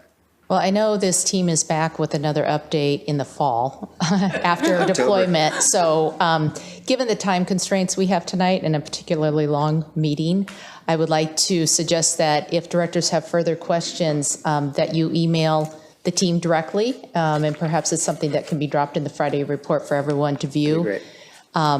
And I'd suggest they email the superintendent's office. CC, that's protocol. So with that, I would like to thank you very much for the information you provided tonight. You give us a lot to digest and more to look forward to come fall. Thank you. Thank you. And with that, I believe we have the HR team in the house to give us an update on recruitment, retention, and affirmative action. Right, so we are very pleased to be here tonight to talk about those 3 areas that are really important to us and we spend a lot of time on. We are going to be talking about recruitment, retention, and affirmative action, and we hope to give you information that you'll have more information on affirmative action and our strategic goals. And we'd like to talk a little bit about recruitment and retention and then outline our next steps. And all of this work comes under strategic plan, let's see, 3.1 and 3.1A. So first about the strategic plan, you'll remember back in 2013 you approved a 5-year plan, and that plan still is in place. And it is still helping us guide us on focusing on diversifying our workforce. And we continue to focus on addressing the diversity of female and limited minorities. If you remember, that's where some of our underutilization occurred. Our current plan expires in 2018, so we're going to be working on that at the beginning of this next year. And we'll be coming back to you with another plan, which will have all kinds of new data and a new analysis of where we are currently on our utilization of minorities and females. And then we'll be presenting that to you for board approval on the summer of 2018. So right now, I'd like to turn this over to Rondi to talk a little bit more about recruitment. Thank you. Good evening. I'm happy to talk to you about recruitment tonight for all of the hiring that we've been doing for the school district and will continue to do. It's kind of a year-round activity. One of the things that we're really excited about was getting out early this year, getting out early to find those really high-quality candidates, convincing them, which frankly does not take much, to come to Everett. You heard tonight from our new administrators about why they chose Everett, and I'll talk to you a little bit later about why our teachers are choosing to come to Everett. But I'll give you a hint, it's very similar reasons. But one of the things we did this year for the first time, which was a huge success, was a candidate day. And the way I would describe that is kind of a mini career fair. We held it here at the CRC. We held it in the afternoon into the evening. Our principals came and participated. We had representatives from our associations. Jared Kink, our president of Everett Education Association, came, as well as several other departments were represented there. It was a great opportunity to get to talk to people in our house, if you will, and convince them, again, not difficult, that Everett's the place they want to be. Because this was our first year doing this, we did it by invitation only. We invited all of our student teachers who are student teaching in all our buildings, as well as some candidates who we heard from our colleagues. Principals said, hey, you need to talk to this person. Here's somebody I used to work with in another district. I'd like to be able to interview them. They came to candidate day. We had interviews set up for them. The photo you see there is a bit of a kind of a job fair, career fair, that they had an opportunity to talk to many of our employees. Huge success. So we will be replicating that and expanding it next year.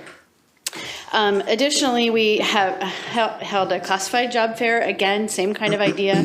We held that a little bit later, just recently in the spring, a few weeks ago.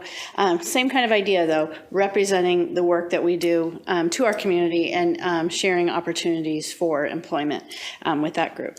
I do student teacher seminars twice a year.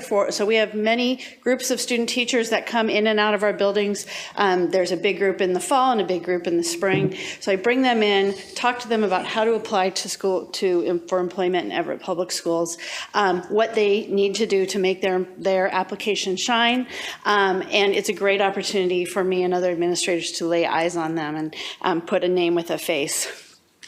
Using all this technology that you just heard about, we tried this year, our first time we did a virtual job fair. And we decided to start small to see how that was going to work. And so I worked with our special education department and the directors there.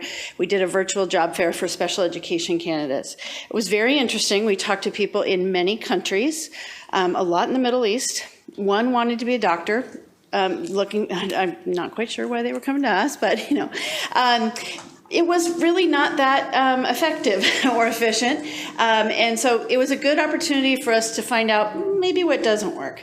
So I don't think we're going to go a little bit further down that road unless something different comes along. You've heard us, Debbie and I talked to you in the past about our alternative route to certification. We have partnerships with Western Washington University, the Secondary Education for Equity and Diversity program. We refer to it as the SEED program, as well as a partnership with City University. This year we have 10 SEED candidates that are going through the program. 3 of those are Everett School District employees. They're working as classified employees, paraeducators, office staff, and they will be finishing their program. They're all doing their student teaching right now, and they'll be finishing their program at the end of this spring, and they're starting on their applications. Actually, we've already hired one of them at Evergreen Middle School who will be teaching English as second language, ELL, next year at Evergreen. So we're thrilled about that. And then we have 4 paraeducators who are going through the City University program, and several of them are very interested in special education, which is a high need area for us. We're continuing our relationship with the Edgar Martinez Fellows Foundation. Next year we have 2 fellows who have requested to be placed in Everett Public Schools. They are both Cascade High School graduates, and so we're doing everything in our power to make sure that they get a good placement. We can't place them at Cascade, but we have a few other schools that could meet them. We have been visiting all the universities, again, doing administrative recruitment. You met some of our recruitees or our hires today. Specifically Jessica Easthope, who's going to be at Cascade High School. Debbie met her at UW Bothell at their LEAD program, and then she came to our career fair, the career fair in Tacoma. And then Zach Crane, who is finishing his administrative internship in special services with Becky and her staff.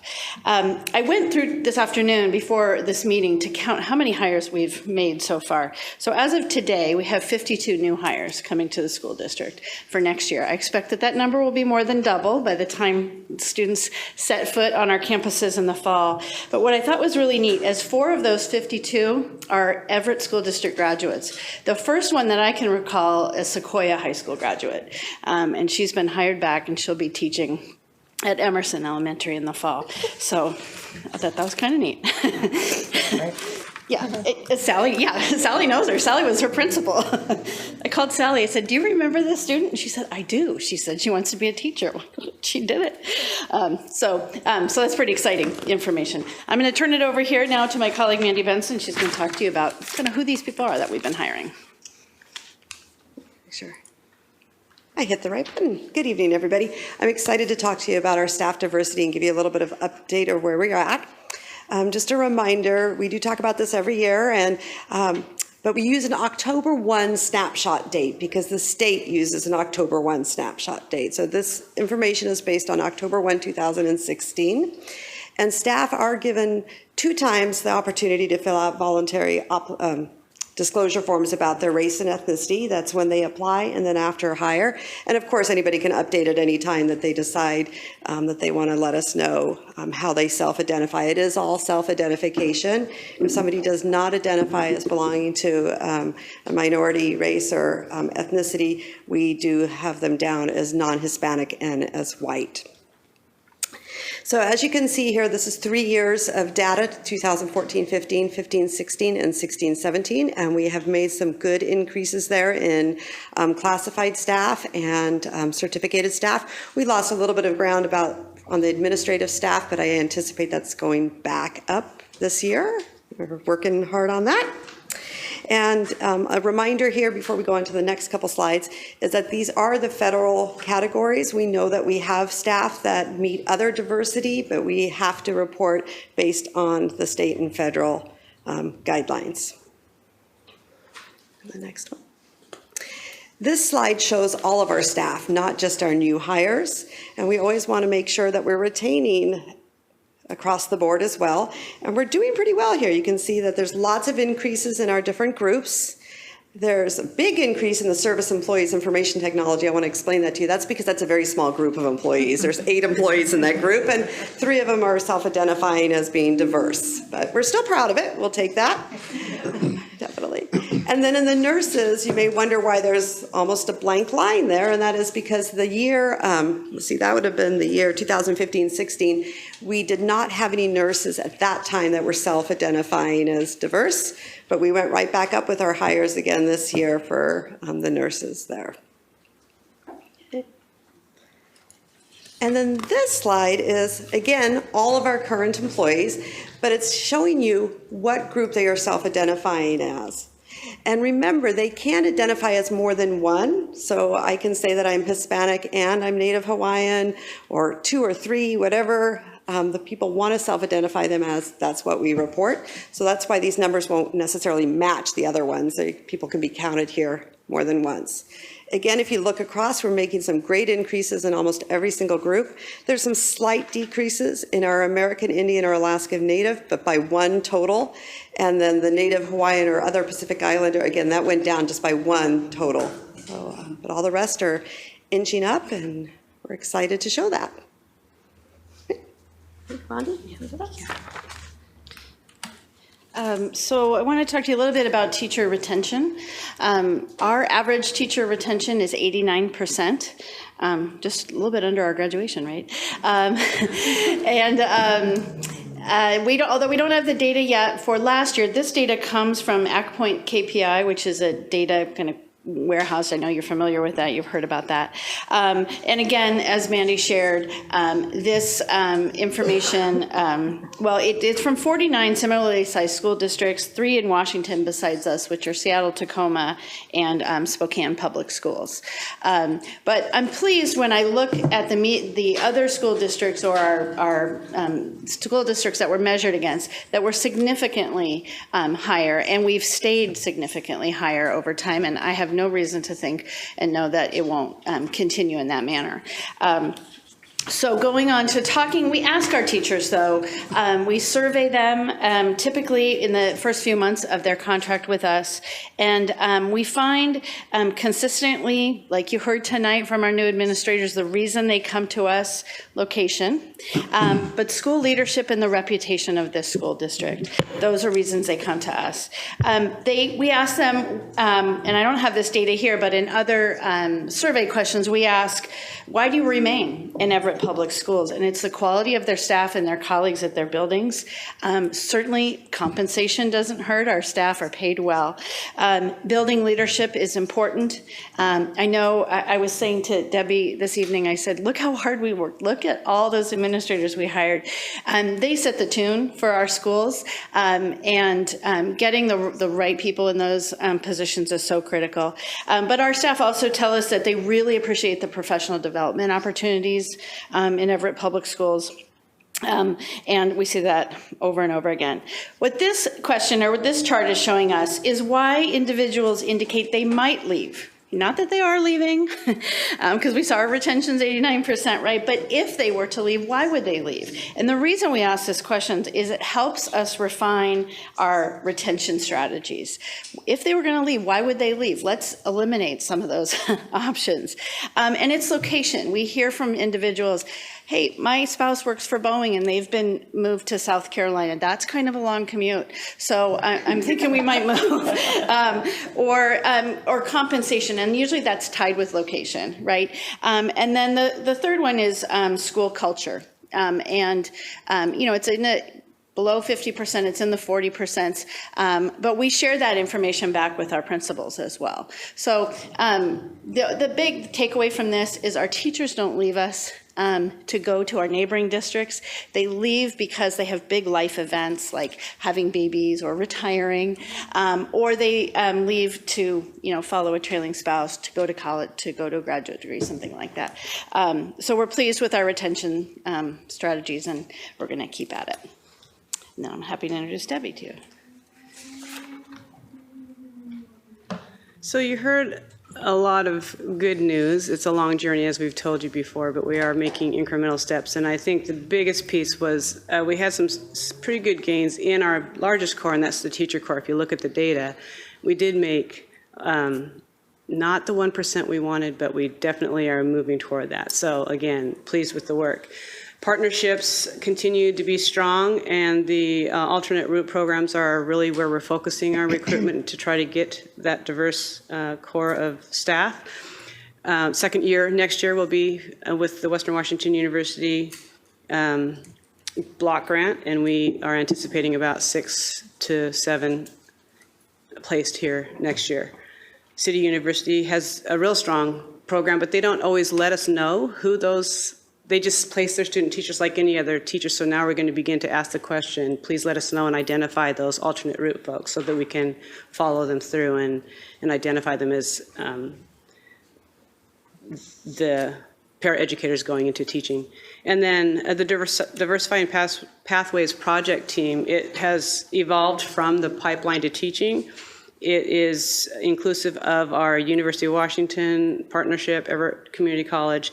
Western Washington is also a partner in that, but we have, most of this year was looking at, in terms of the education pathways, was the grant that we received from the ECMC, and the Buck Institute was the largest focus. We have a couple of follow-on trainings still with that particular grant. And then this year, we are now moving from the project team into the work committees, where we will be looking more at careers and education and how can we get our schools, college and the high school, more actively involved with teacher education as part of that. So it's a long journey for sure, but we have already visited one of the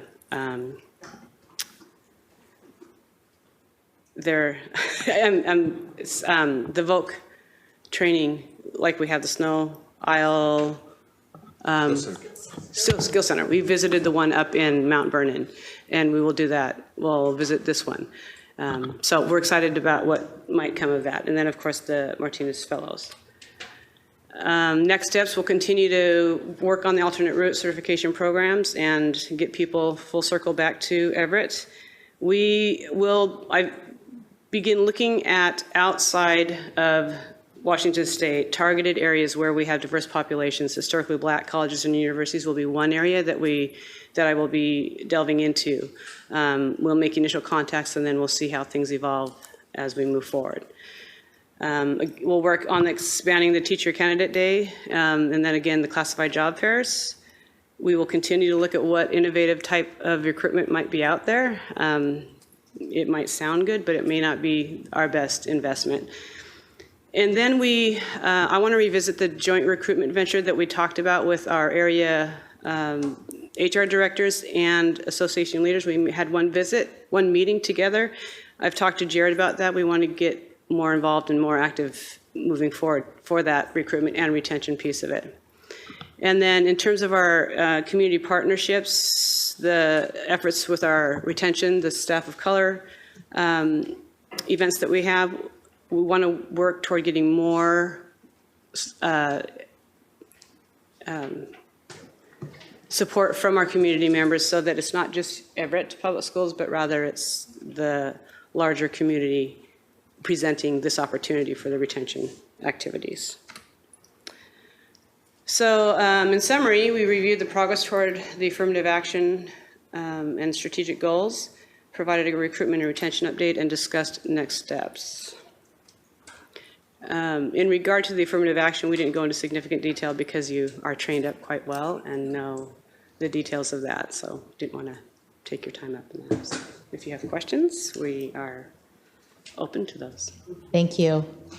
I have to say this is, this update is, it's just so great to see the progress that's being made. I know under your leadership, you've taken on some new opportunities for recruitment, and I feel like this is, I mean, it takes a lot of time to get traction on this kind of stuff, and appreciate all the work that everyone's doing to dive in and see how we might improve these processes to increase the diversity and continue the high quality that we experience here in Everett. So thank you for that.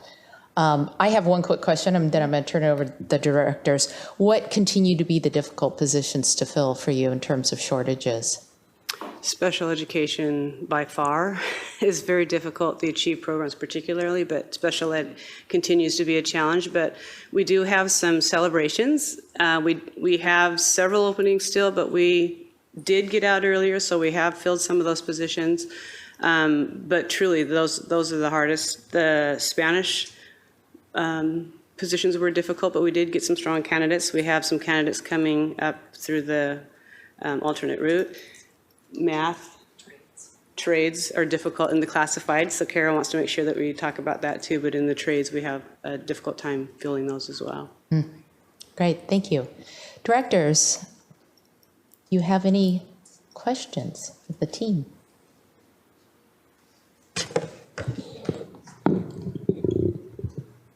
I have a question. The slide is affirmative action plan early on in the presentation. So the third bullet point is continue focus on addressing diversity of female and limited minorities. Can you just explain that a bit? Does that mean you're looking to increase the diversity of the female workforce, or you're looking to increase the diversity of female-male workforce? In the identified areas, so that's where we didn't give you all of the background on that, but in the identified areas that we were underutilized, for example, in our trades? Security. We were underutilized for females, so the goal would be to recruit qualified candidates that would build that underutilization. Yeah. And at the secondary level, there was some identification of we're underutilized in the male gender in some of the categories as well. So again, that's where it then identifies where we need to kind of put our emphasis in terms of our recruitment as we look at qualified candidates. So are we making progress in those areas? We are. So because the underutilization in the trades, you want to speak to that? It was the security area that we had an underutilization for the females, and we have hired a female. However, it was a temporary assignment. We don't have a lot of, the retention is really good in security, so we don't have a lot of opportunities to hire, but we did hire a temporary female for the rest of the school year. So we're looking and trying to recruit. So it's a small group and not a lot of jobs available. And so the in and out. Which is a good thing also. Right, the stability in Yeah. people, the retention. Again, people come to Everett and they stay at Everett. So is the, are we making progress in having more male elementary teachers at all? We are making that. I just hired a male kindergarten teacher today. Awesome, yeah. I would say we are making incremental steps in that area for sure. I know it's got to be difficult. I mean, I don't see the candidate pool, I mean, just from photos and things, it doesn't seem to be changing from a largely female pool. No. Yeah. But and each time we see, we celebrate that. But yes, it is largely female, for sure, the work core in teaching. So when we see the males come and they apply for the jobs, we're pretty excited about that. So I will say, Director Anders, that every year we get far more requests. Rhonda, could you please come up to the lectern? Every year, we get far more requests for student teaching placements than we have capacity to grant.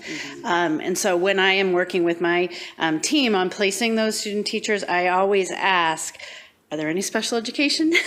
Are there any males that are interested in, so kind of some of these criteria, can we help bring them in as student teachers and train them in the Everett way? So we are a little bit selective in how we allow our student teachers in. So that, it's inching along, but everyone counts as a data point. Yeah, that's a good strategy. Thank you. Yeah.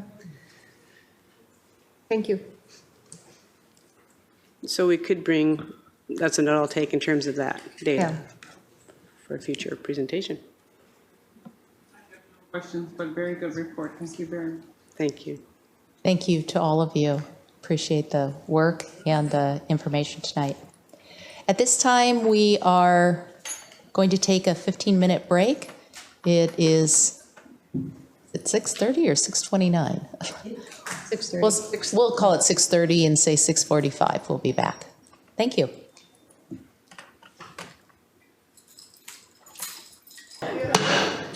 Whoa. He told me to do that. That was awesome. Can I do that again?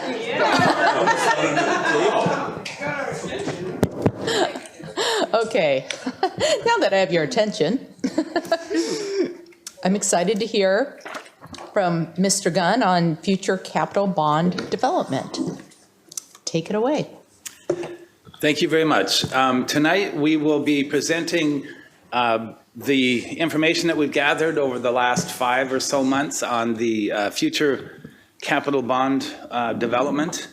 And then towards the end of that time, we'll have about a 20-minute presentation, and then at the end of that, we're going to ask the board to go to the back of the room and do an exercise, like a little mini work session, similar to one that they did a couple of years ago. And we will ask you to, at that time, put together a list of the projects that you would recommend that we think about putting on a future capital bond proposal for February of 2017. This is this slide is a schedule that shows activities that have occurred since June of 2016, and it also goes out to February of 2018. And you see a lot of activity over the last 4 or 5 months. We've gone through Thought Exchange, which is you will be getting some information, I think some of the results of Thought Exchange here before long from the communications office. We had a board work session at the end of March, a special work session at Jackson High School focused on high school capacities. And then we had 5 community forums at our 5 middle schools in April and May. And we have also taken that information and run that by the Cabinet and the Capital Facilities Advisory Council. So we've done all of that. And tonight what I'm going to do is show you, I'm going to start with the real important information, and that is the current cost estimates for the various projects, the 5 or so slides that will contain all the information that you need really to make a good recommendation. And then I will share with you the process, the results of the process over the last 4 or 5 months as we've brought information to the Capital Facilities Advisory Council and the Cabinet and asked them to process the information and give us input. So we've done all that. The first thing I wanted to mention is about a week ago, we got some discouraging information from our cost estimating firm, the Robinson Company. They strongly advise a one-time 18% increase in construction costs be added immediately to all the construction projects in the Puget Sound area. This is due to the very extremely busy construction market in the Seattle area right now, the Puget Sound. They said that this situation is expected to continue for at least the next 2 or so years. And at that time, prices aren't going to be lowered at that time. They expect it to be leveled out at that time. So this is in addition to what they're recommending also for costs escalation for construction of about 4%. So basically a one-time correction to the to respond to the market conditions right now. And I've included a little bit of information about the number of school projects expected to go out to bid in our area, as well as some information about construction cranes in the Seattle area are actually a pretty good indicator of the local construction market. And we looked up some articles in the Seattle Times and some other publications where they talk about that. And Seattle has a tremendously busy construction market right now. So all signs are good for the construction market, and that means that owners are paying a lot more than they're used to right now for construction. So I just wanted to make sure that you were aware of that, because now we're going to go over the construction cost estimates, and these have been escalated by the 18% increase in the construction costs that Robinson has recommended. That's why the first project on the list, the new comprehensive high school, at $210 million. The last time it was about $190 million.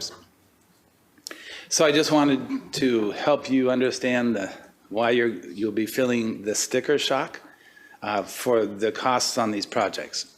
So I just wanted to lay that out there. All the other projects have been increased also by the same percentage that you'll see here tonight.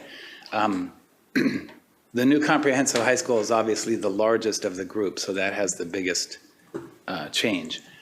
So quickly, I'll go through these. The new elementary school, number 19, at $74 million.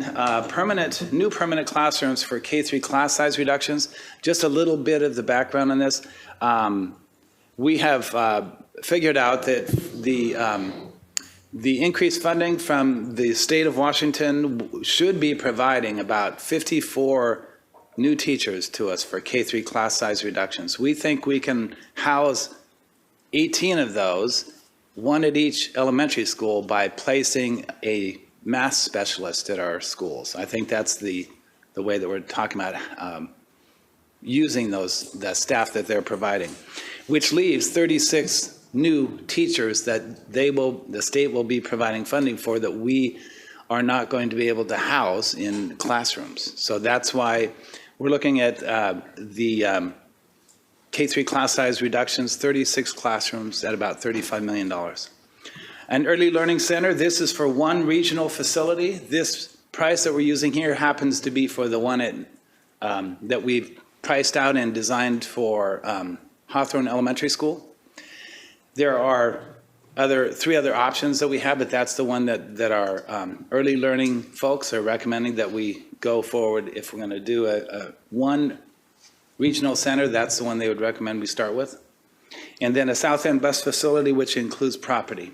And this is one of those implications of growth, is that you end up growing in all areas of the district, including the transportation fleet.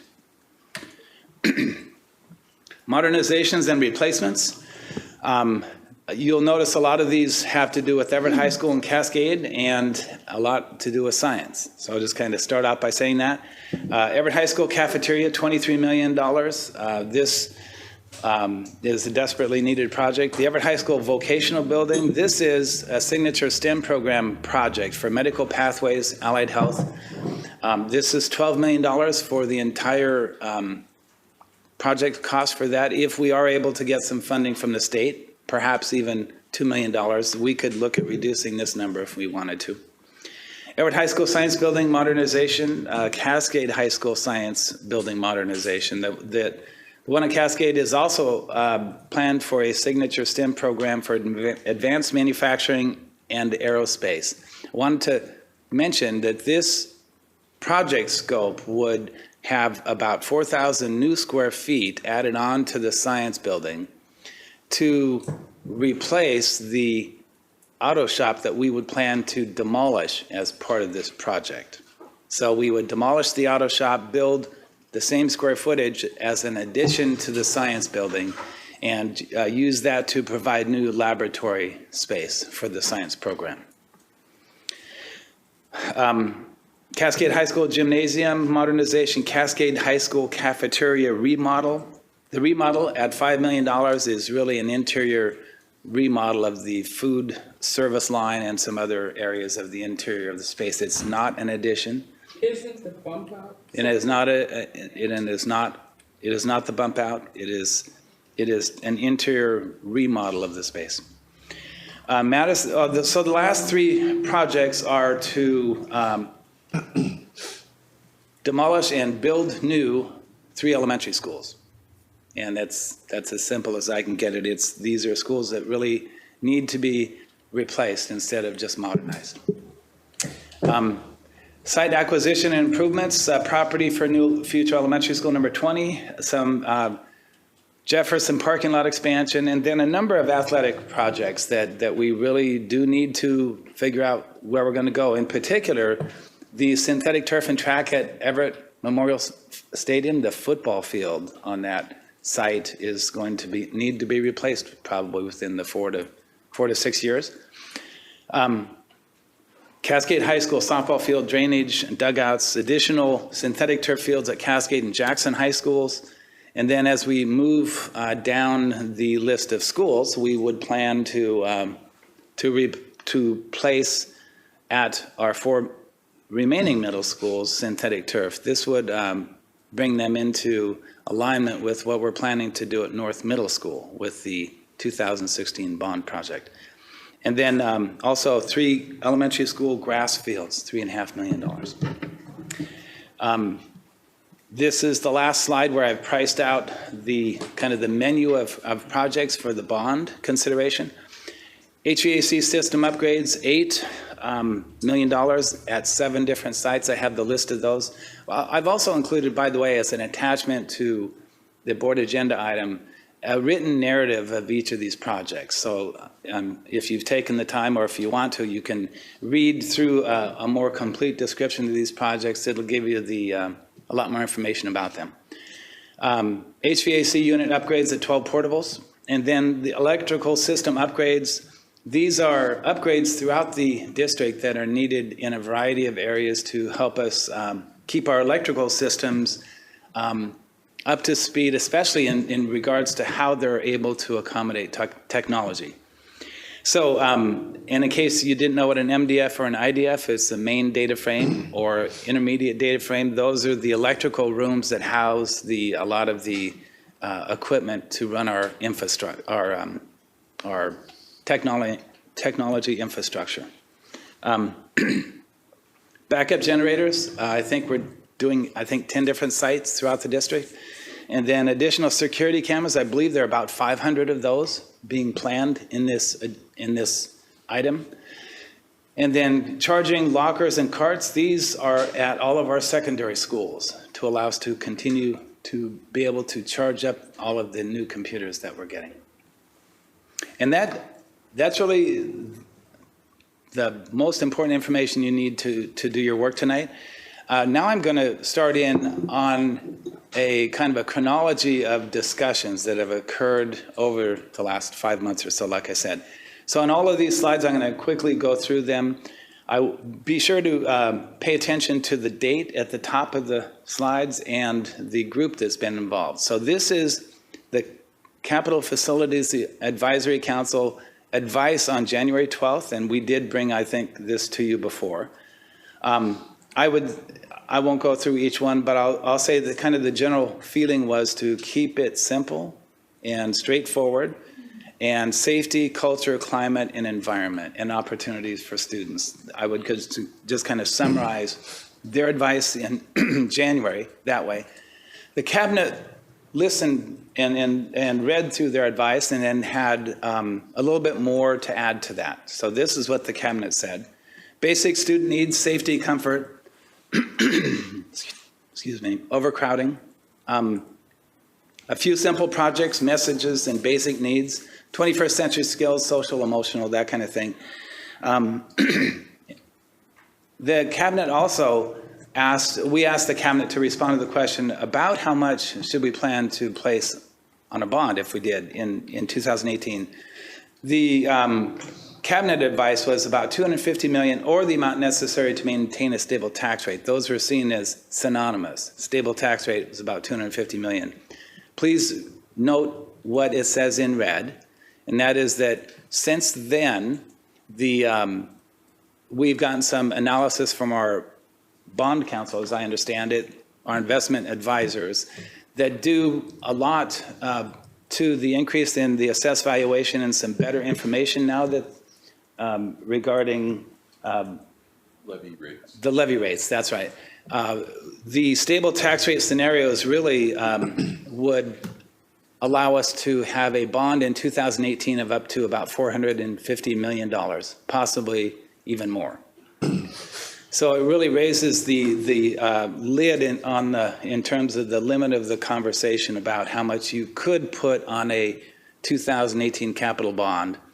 The implication there, of course, is that if we have a bond of a lower amount or even no bond, either of those, a bond of a lower amount than $450 million, it would mean a reduction in the tax rate after that. Pardon me? Is there a? Okay. The cabinet also suggested that we include a new comprehensive high school number 4 and the Everett High School cafeteria modernization on a 2018 bond, and if possible, they had a number of other projects to include. Many of those, in fact, I think every one of those is on the list that I just went through with you. So in April, the cabinet, we got them together in a work session and formed into 3 groups. So I won't go into a lot of detail except to say that one group was asked to focus on technology projects, and this is what they suggested. A new high school, new early learning center, Everett High School cafeteria, STEM signature project at Cascade, and technology for about $16 million. That was small group A. Cabinet's small group B really focused on K-3 class size, and this was led by Jeff Moore, and he really did a lot of work on this topic around the K-3 class size and rationale. Small group C, the cabinet was asked, this group was asked to come up with a minimally sized bond meeting the basic needs, and even then it's actually a pretty hefty size package. The new high school, Everett High School cafeteria modernization, K-3 class size, reductions of 36 classrooms, and the Cascade High School cafeteria remodel. They also suggested that we consider adding new elementary school and a regional early learning center. So that was the minimally sized bond proposal. Fast forward to May 11, the CFAC reviewed the community input that we got at those 5 community input forums at our middle schools. They read through that and then they summarized the primary messages or themes from those community forums. And those are what you see right there. Strong support for new high school. Some concern about the cost for the new high school, difficulty of passing the bond. They did not want interim boundary changes or busing. Portables weren't seen as a good long-term solution, and they wanted us to do more of these kind of events. That was the summary of the community input. So May 11, on the same day that the CFAC reviewed that community forum input, we asked the CFAC to, with everything they had heard and seen, what would they suggest as a possible 2018 bond package, and this is what they came up with. New high school, Everett High cafeteria, Everett High Voc building, the STEM signature program, Cascade High School Science Building, the STEM signature program, Cascade High School cafeteria remodel, and then K-3 class size reduction, 36 classrooms. consider also adding the Cascade High School gym and the Early Learning Center. That was the CFAC's advice on May 11. The CFAC had some commentary around STEM, early learning, and technology. So again, if you've had the time to read through this, then you'll understand a little bit of the thinking that the CFAC went through. I'll say basically the CFAC really liked the idea of STEM pathway focus at our various high schools. They liked and understood the idea of early learning and the need and the benefit of that, but they thought that it's kind of a stretch for us on the general fund side without significant partner support. And then technology, as a term, technology, they didn't see that it was very supportive because we have recently passed the bond and levy in 2016 that has a lot of technology on it. So they did not, I think, understand the need for additional technology. The Cabinet reviewed the CFAC's advice and on May 15 said, in addition to what the CFAC said, consider these projects, Cascade Gym modernization and then the 3 elementary school replacement projects. That brings us up to the current day. That is, this is the last time that any of these groups had reviewed this information. So right now, I'm just about at the end of the 20 minutes that we had for the presentation. I have quite a few site plans of the various projects that I've just gone through. So I could quickly go through those if you would like, but I'm not certain that I need to. There are about 4 or 5 clarification comments that I would like to make, though, before going further. And so let me just do those real quick, and then we'll see if we go through the site plans or we go to the back of the room. So the first one had to do with the question, will a new high school offer enrollment relief to Cascade High School? The idea is that when you build a new high school, then we will be able to, at that time, assuming that it opens in 2022, we will be able to reduce the enrollment of all 4 of our comprehensive high schools down to about 1,540 students. So the answer is yes. If we build a new high school in the timeline that we're talking about, we will not need to do an expansion of the space at Cascade High School, because we will be reducing the enrollment at Cascade by 200 to 300 students at that time. Okay, so I just wanted to make sure that that was clearly understood. Another question had to do with Hawthorne Elementary School. We've talked about 2 different early learning center solutions at Hawthorne. We talked about converting the basement space there to an interim early learning center of 4 classrooms. We've also talked about building a new regional early learning center at Hawthorne. We've talked about converting the basement space at Hawthorne from the current Science Resource Center use to something else, like K-3 class size reductions or even new space for growth. So I just wanted to clarify a couple things. In the next 10 to 15 years, we don't think we'll need to add space at Hawthorne for growth. One of the big variables there is the Baker Heights housing project. As it is going away and becoming something else, we're not sure what's really going to replace it and how many students that would bring. But in the meantime, those students are going elsewhere. So our enrollment projections show that we won't need new space there, but we do think that the conversion of those classrooms to classrooms needed for K-3 class size reductions would be one of the best uses of the space there. So in our current list of the menu of projects, we have shown that in these projects that we would be using the space at Hawthorne in the basement for K-3 class size reduction classrooms. We would be getting 6 new classrooms, or 6 classrooms there for K-3 class size that we don't have today. And the Early Learning Center solution that we're showing at Hawthorne is a regional early learning center on the playfield. You probably saw the site plan if you look through the material, and I can cover that with you if you'd like. So the third point I wanted to make, we do show in our plan here a 2-classroom addition at Woodside. The reason we show that is because that is one of the 9 schools that we would plan to add space at to achieve that 36 classroom increase for the permanent buildings, classrooms for K-3 class size.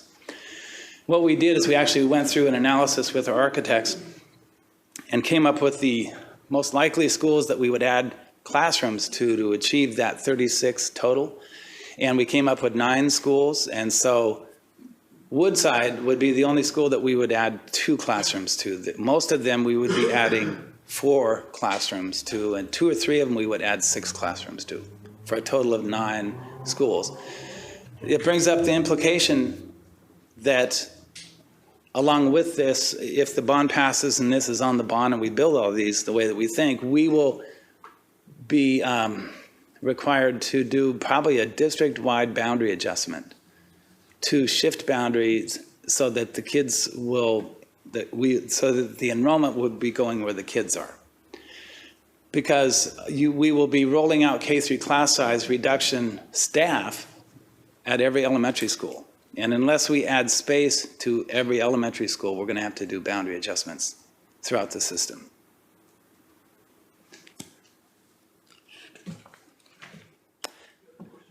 Sure, yes. Cost of a classroom? Just under $1 million. We can build 36 classrooms for about $35 million. Is there value to looking at the conversation about adding those 2 classrooms now? Yes, we could. If we pass the bond, well, in any event, we won't be constructing Woodside until about 2 years from now. So I'm just thinking, if we pass the bond, we would certainly be adding 2 classrooms to the modernization program. Yes, for sure. There was one more point of clarification I wanted to make. One of the early learning center sites that we had studied was to co-locate an early learning center regional facility at the site on 180th Street to be shared with the new high school and the elementary at number 18. You probably saw on the site plan, that's one of the options. If we were to do that, we would lose 1 soccer field for the high school site.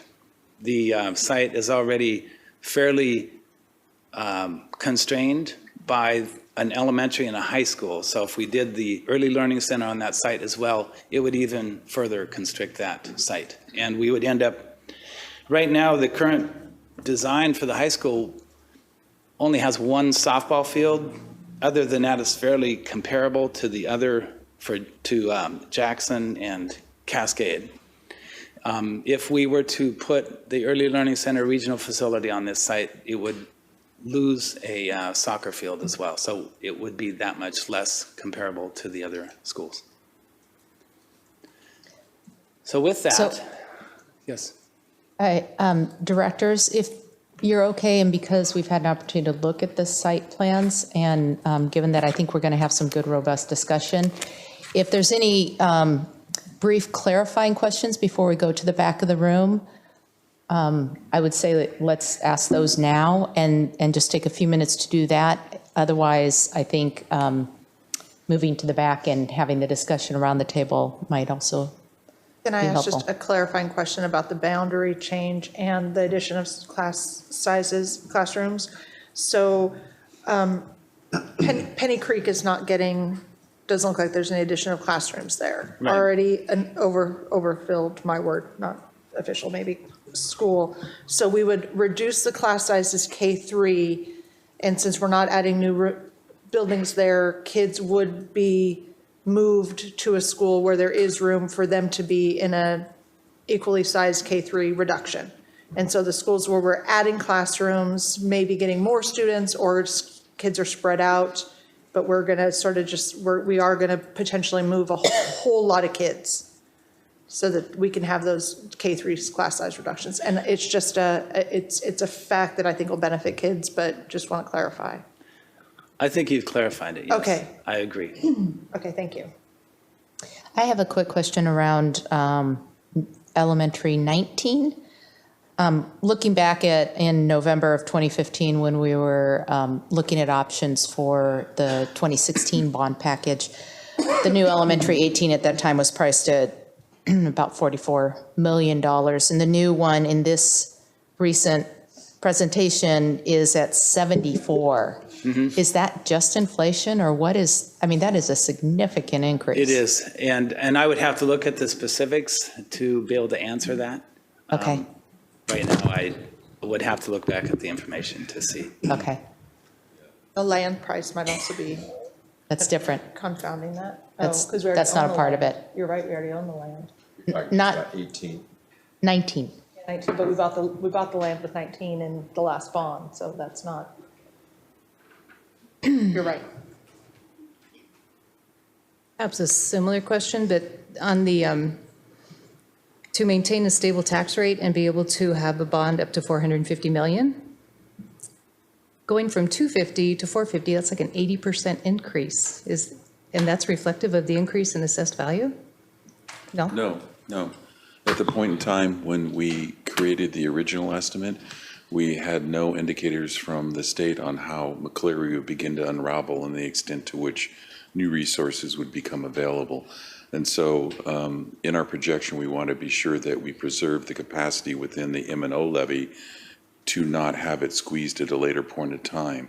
And so, for example, when we looked at the next 4 years of levies, I think we were estimating them to be in the $60 million range, kind of stepping up.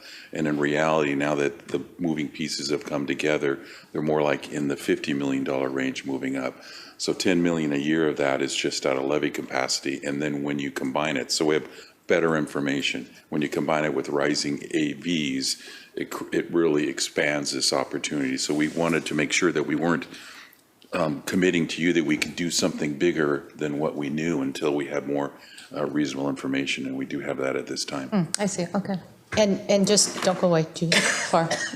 As the state provides more funding to districts, the state portion of an individual's tax bill is going to increase, correct? If they push it off to the levy. If they apply it to the state school's property tax, it depends upon which revenue mechanism they choose to increase revenue. So if they did a levy swap, our percentage would go down and their percentage would go up, and to what But the stable tax rate that we're identifying is our local we're talking tax about rate our only, our not the local state tax piece. rate. And in fact, if they begin to drop the levy capacity more than what the current projection is, another one, the current one anticipates it's going down to 24 and it's staying there. They're talking about some more sweeping things where it could drop significantly. It could, in theory, under the old model, say you could do $1 million levy, but what we really need to be sensitive to is when the mix is all said and done in August or so, before we need to understand what the total tax rate's going to look like. Caroline's asking whether the state, our calculation. No, that's not. I'm just That's talking not what about I was our, asking. oh, I was asking whether you anticipate the state portion going up. the statewide property tax? Yes. If that's the mechanism they choose to. We don't know that yet. We don't know Okay. that yet, yeah. Stable tax rate that we talk about comprises. It comprises. Only our locally voted on. Capital levy. Yes. M&O levy, existing debt, and future debt, calculated out about to 2035. Locally voted. Right. We always build in every 4 years for those bonds and levies to continue. And so we're sure to commit to and we can demonstrate our commitment to that stable tax rate. Okay. Are we aware of any other taxing measures?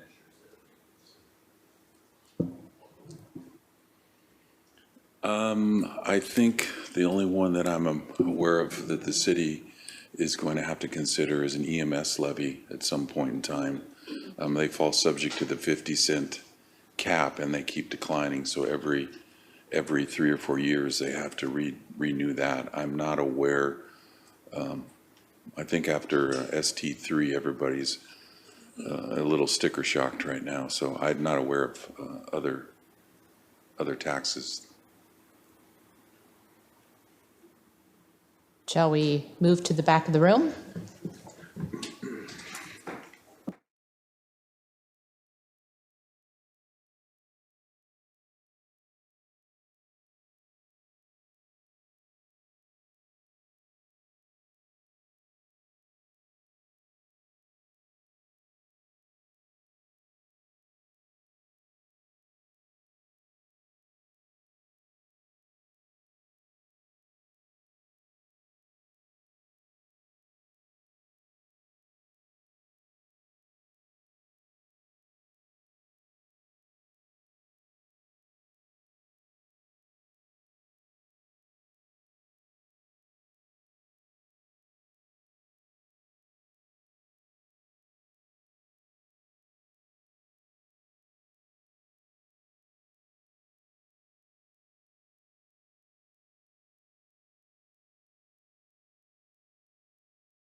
Summer's arrived. Okay, at this point, Mike, do you have what you need from the school board? I do, and I appreciate your work on this very much. We will be using this information over the next couple of months and continue on the process. Okay, thank you. We appreciate your information and work on this as well. Okay, with that, I knew it would probably take a few extra minutes to discuss some of those projects, but it's important work. And at this point, I believe we're going to move on to 10.02, our board annual workshop planning, and have a brief discussion on the agenda that was in the board docs. Yes, item 10.2 is a draft of your annual planning workshop. At the moment, it's Wednesday and Thursday, August 30 and 31. And it looks like we'll be able to spend the first day at the Port of Everett. And then it looks like we'll be able to spend the second day at Washington State University's new facility in North Everett. Oh, excellent. That's great. The bulk of the first day is focused on hearing from and synthesizing the community engagement work of the past year and doing a little bit of self-appraisal and 2 panels or roundtable discussions, and that then you're able to coalesce into your second day. So you begin with potentially an update from the port or simply a welcome purpose and orientation. Then we have a little bit of a breakfast meeting with some representatives of the family conversation participants. We're looking at maybe a couple from each of those. And then a process for you to discuss in more depth the breakfast meetings that you've had at all of the schools you've attended. And then a roundtable. You requested a roundtable discussion with a representation of students that are what we would typically call diverse: students of color, students of poverty, immigrants, different experiences in our schools. And then you can use that experience to think and talk a little bit about your performance over the past year. And then we've built in a wellness break, and I'm sure we'll have a long walk all mapped out for you. And then we have a potential executive session with dinner in the neighborhood somewhere. And then the next day is really focused on, in the morning, how you want to go about community engagement activities across the next year. And then a much more in-depth communications plan review and conversation than we've had in the past. And then your lunch, or a long lunch, if you will, is devoted to some skills development with Jeff Utek, who can work with you on the type of training that we're providing teachers and give you a sample of that training and potentially integrate some social media skills within that.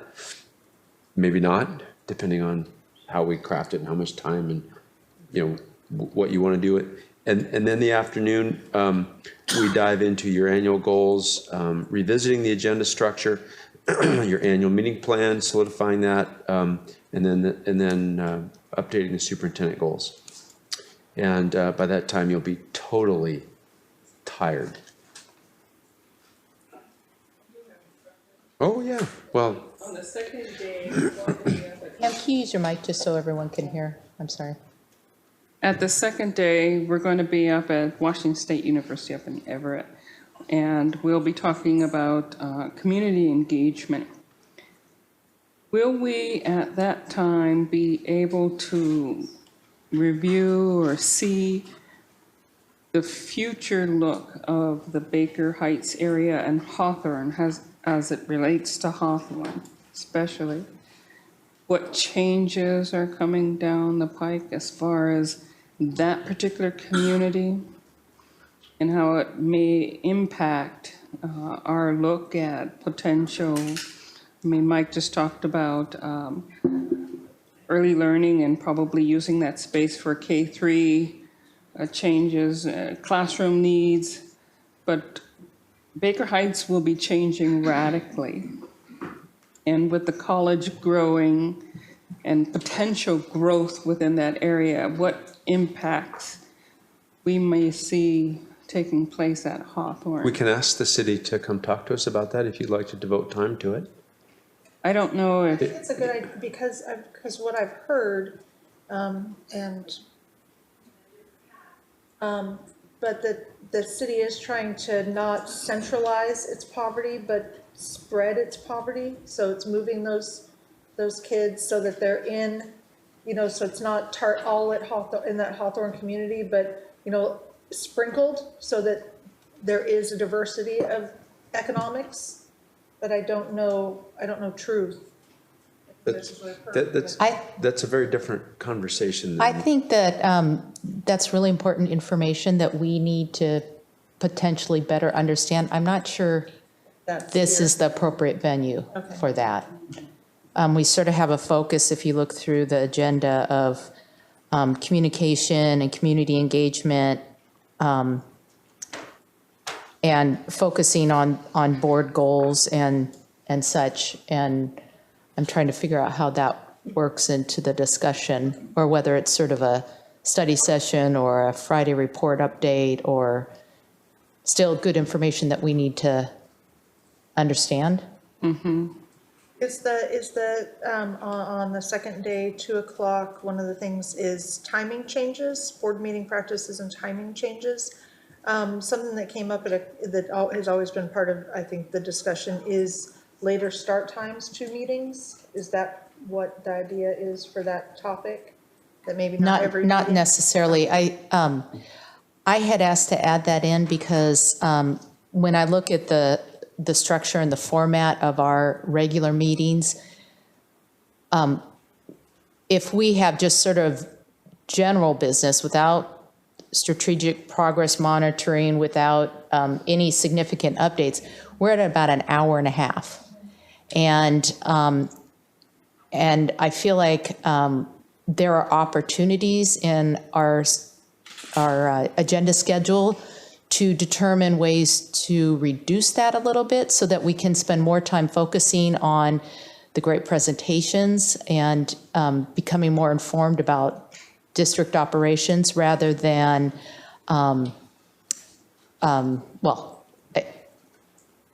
we can talk about sort of where our priorities are, but what we're doing is we're asking Dr. Cohn to keep meetings short, but without doing anything, we're already an hour and a half. So the question is, how do we make our meetings more efficient is really what that section is all about. And I don't think an hour and a half is unreasonable. That's before you add anything in. So as soon as you start adding presentations in, I mean. Okay, so that would be the discussion. So maybe that's the discussion. I would prefer to have a 2-hour meeting and send staff home that's been here since 7 o'clock. And I think after 2 hours of sitting or 2.5 hours of sitting and listening, we're not as productive in our thinking sometimes. Well, because we have all had long days too. Exactly. And so I'm just looking for opportunities to become more efficient. Do we need to public comment periods? Do we need to have a long discussion at the end on board superintendent? You know, what is the purpose of comments at the end of our long meetings? And those are discussions I want to have with people to better understand if they're of value to people or whether there's opportunities to create some efficiencies. Not that you couldn't talk about times at that time too, but that wasn't the purpose of putting it on. And I agree, yeah. I had a suggestion. I was looking at the second day and it seems a bit long and full. And I was wondering, on the first day, we have 2 hours devoted to board agenda self-evaluation. And if we could maybe marry into that or do them back to back, the board annual goals, because we're doing sort of a self-evaluation and talking about our goals from the past year. And if those two could be done in those 2 hours.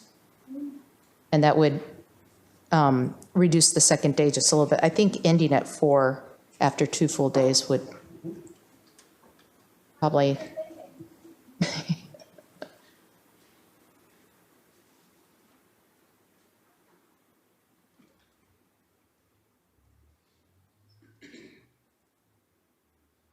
that the Wednesday and Thursday before the Labor Day weekend?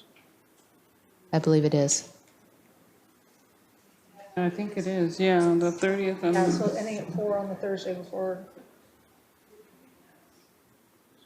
So we'll insert that after your self-eval. That's something that can be done in an hour, or do we typically do take? Well, that wasn't the reason for the 2 hours. The 2 hours so that was. I don't expect that conversation to be more than. Okay. And those two seem kind of compatible. Yeah. Any other comments? Questions, anything? We're going to go through a refinement process with the staff and give you a refined process. So really this was intended to surface any things you wanted us to look at or do. Okay. Just one Go ahead. comment. I don't see a place where this fits better, but it feels like the superintendent annual goals, which are always the last thing, or close to the last thing on the second day, always get rushed, always feel like sometimes we don't give it enough time or consideration.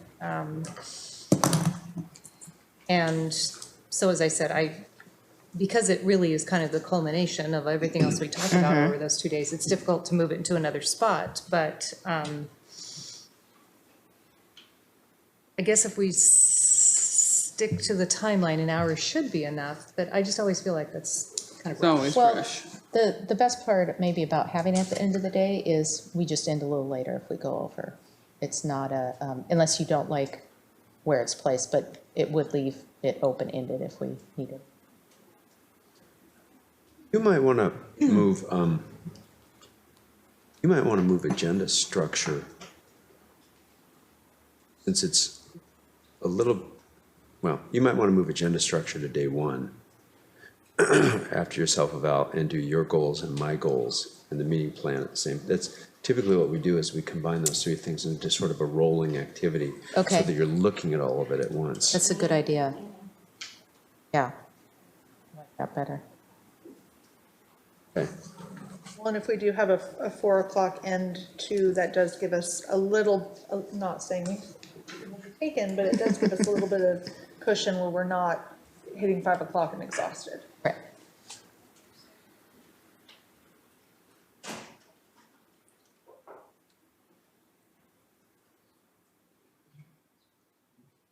Any other suggestions for sharpening any of this or shaping? We'll certainly be giving you another one here shortly. Just looking pretty, okay, good. All right, well, I think, you've discussed it and you've provided feedback and et cetera, et cetera. So, okay, great, thanks. Ready for the next item? Yep. Okay, so. Go ahead. So then next, item 10.3 is your board annual meeting plan draft.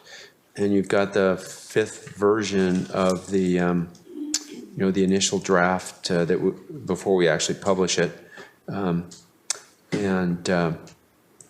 I think we've been over it several times and made a number of adjustments, some of it based on your workshop planning. So, this is an opportunity just to provide any I did make some notes. thoughts. And I can make notes on it while we're I apologize, I have not been over it in great detail prior to this meeting. Okay. I was wondering if there was an opportunity to combine summer school progress to graduation with class of 2018 progress to graduation, rather than 2 separate presentations.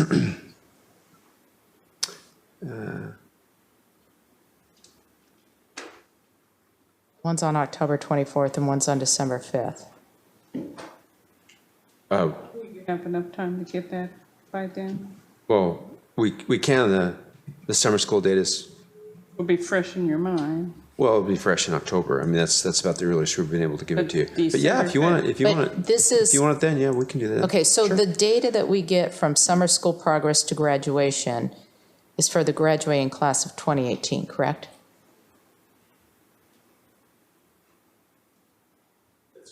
Yeah, that's what I Yeah. thought, yeah. So, That adds to the December presentation that's Can, 18's progress to graduation. it can, you can do both at the same time. yeah, I'm not saying that, I'm saying can they be married to cover both topics in one presentation? If you want And- them that way, that we I- include them It's a that way. question, not a comment. I mean, is that reasonable to do both of those in one presentation? Good. Not whether it makes sense, but whether I don't want it to be a 2-hour presentation. Is it possible? Is it possible to squeeze both things into the same amount of time that one of them would take? Yeah, it is. You just get less. I mean, yeah, any of those things are possible. It's what's important and how much time you want to spend on it. You tell us what to do. Seriously, I mean, we can do it either way for you. If you don't want both those things there, you on different times, you bet. I don't know that I'd move the December item up Yes. necessarily, but yeah, you can delay the summer school. Sure. And I mean, you want to integrate it. But is that summer school progress to graduation, is that also where we get the summary of everything that happened in summer school? All the kids that did the graduate. advances that they Yeah. got? So it's not just focused on the class of 18, it's Right. all the kids. That's true. Yeah. So summer school update, not Yeah, summer we school just- progress to graduation. We Okay. just kind of call it that. So we can just call it summer school report. Would that be better? Sure. You want it at the same time or do you want it later? Well, I think they're different, I think I they're like different. that they're different because it's in October and it's the summer before and it's an update of all the summer school progress is what we've done. Okay. December is sort of like getting ready for the end of the school year report. And then too, the question is for that class of 2018, will you have all the information that you need? You may not have at least that one semester's results from the tests, how the kids did that first year In semester. December? You So may we'll- not have it all. We'll just call it a summer school report. How's that? Yeah, because I think That it does, good? it gives all of the Okay. kids that are advancing. Got it. And then Pam, are you saying that December 5th is not a good time for Well, you may not have all the information. After Yes, the we may first want it early, semester? as early as or we can possibly earlier? get it, but I don't know. I don't know if I think they that would they- have the statistics as far as that first semester, how our kids are doing, and are they ready for that No, the first last semester, first semester? semester's not done. It would be done? No, No, first semester's not done. not till January. I know. So But why they- have but it they in always- December if you won't have the results from the first semester? Is that when we usually have it? Um, Because I think they know who's failing.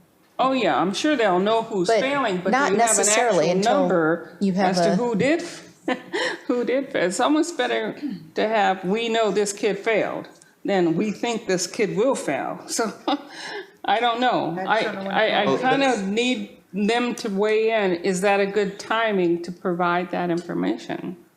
Well, my recollection, refresh my memory, that's the traditional time that we provide it, and pretty much it's up through the end of the summer. And it doesn't Doesn't include that first semester, okay. no, because it's not over. underway. Right, and then you get something else later in the year, as I recall. You get a May 22nd report, which would include that first semester. That first semester. Would it be better to wait till after the first semester, or? If you only want one of those progress reports a year, we can take this one out. It's going to be very similar to the second one Jeannie gives if you wait till after the first semester. Yeah. This is Just an update. after summer and where we are with assessment results, and then we give you one closer towards graduation. Yeah, this has traditionally been here because the board wanted a high degree of focus on graduation data, because it's a top priority. That's why it's there. But with that said, we get a summer school update and we get a SBA update as well on all our students. And then this brings it both together. We can do these both. We can give you the summer school and also where the class of 2018 is. We can do them both. When? October, December is too late to give you a summer school report. Yeah, that discussion's already over. Yeah, we did that. 2018 class graduation, tack it on in October. You know, who's at risk for the whole school year, not just at the end of first semester. So we're just moving it up by what? Actually, what we're talking about, we've left the summer school conversation. We renamed it. And now we're talking really about whether or not we need that, whether the board wants to drop that December report.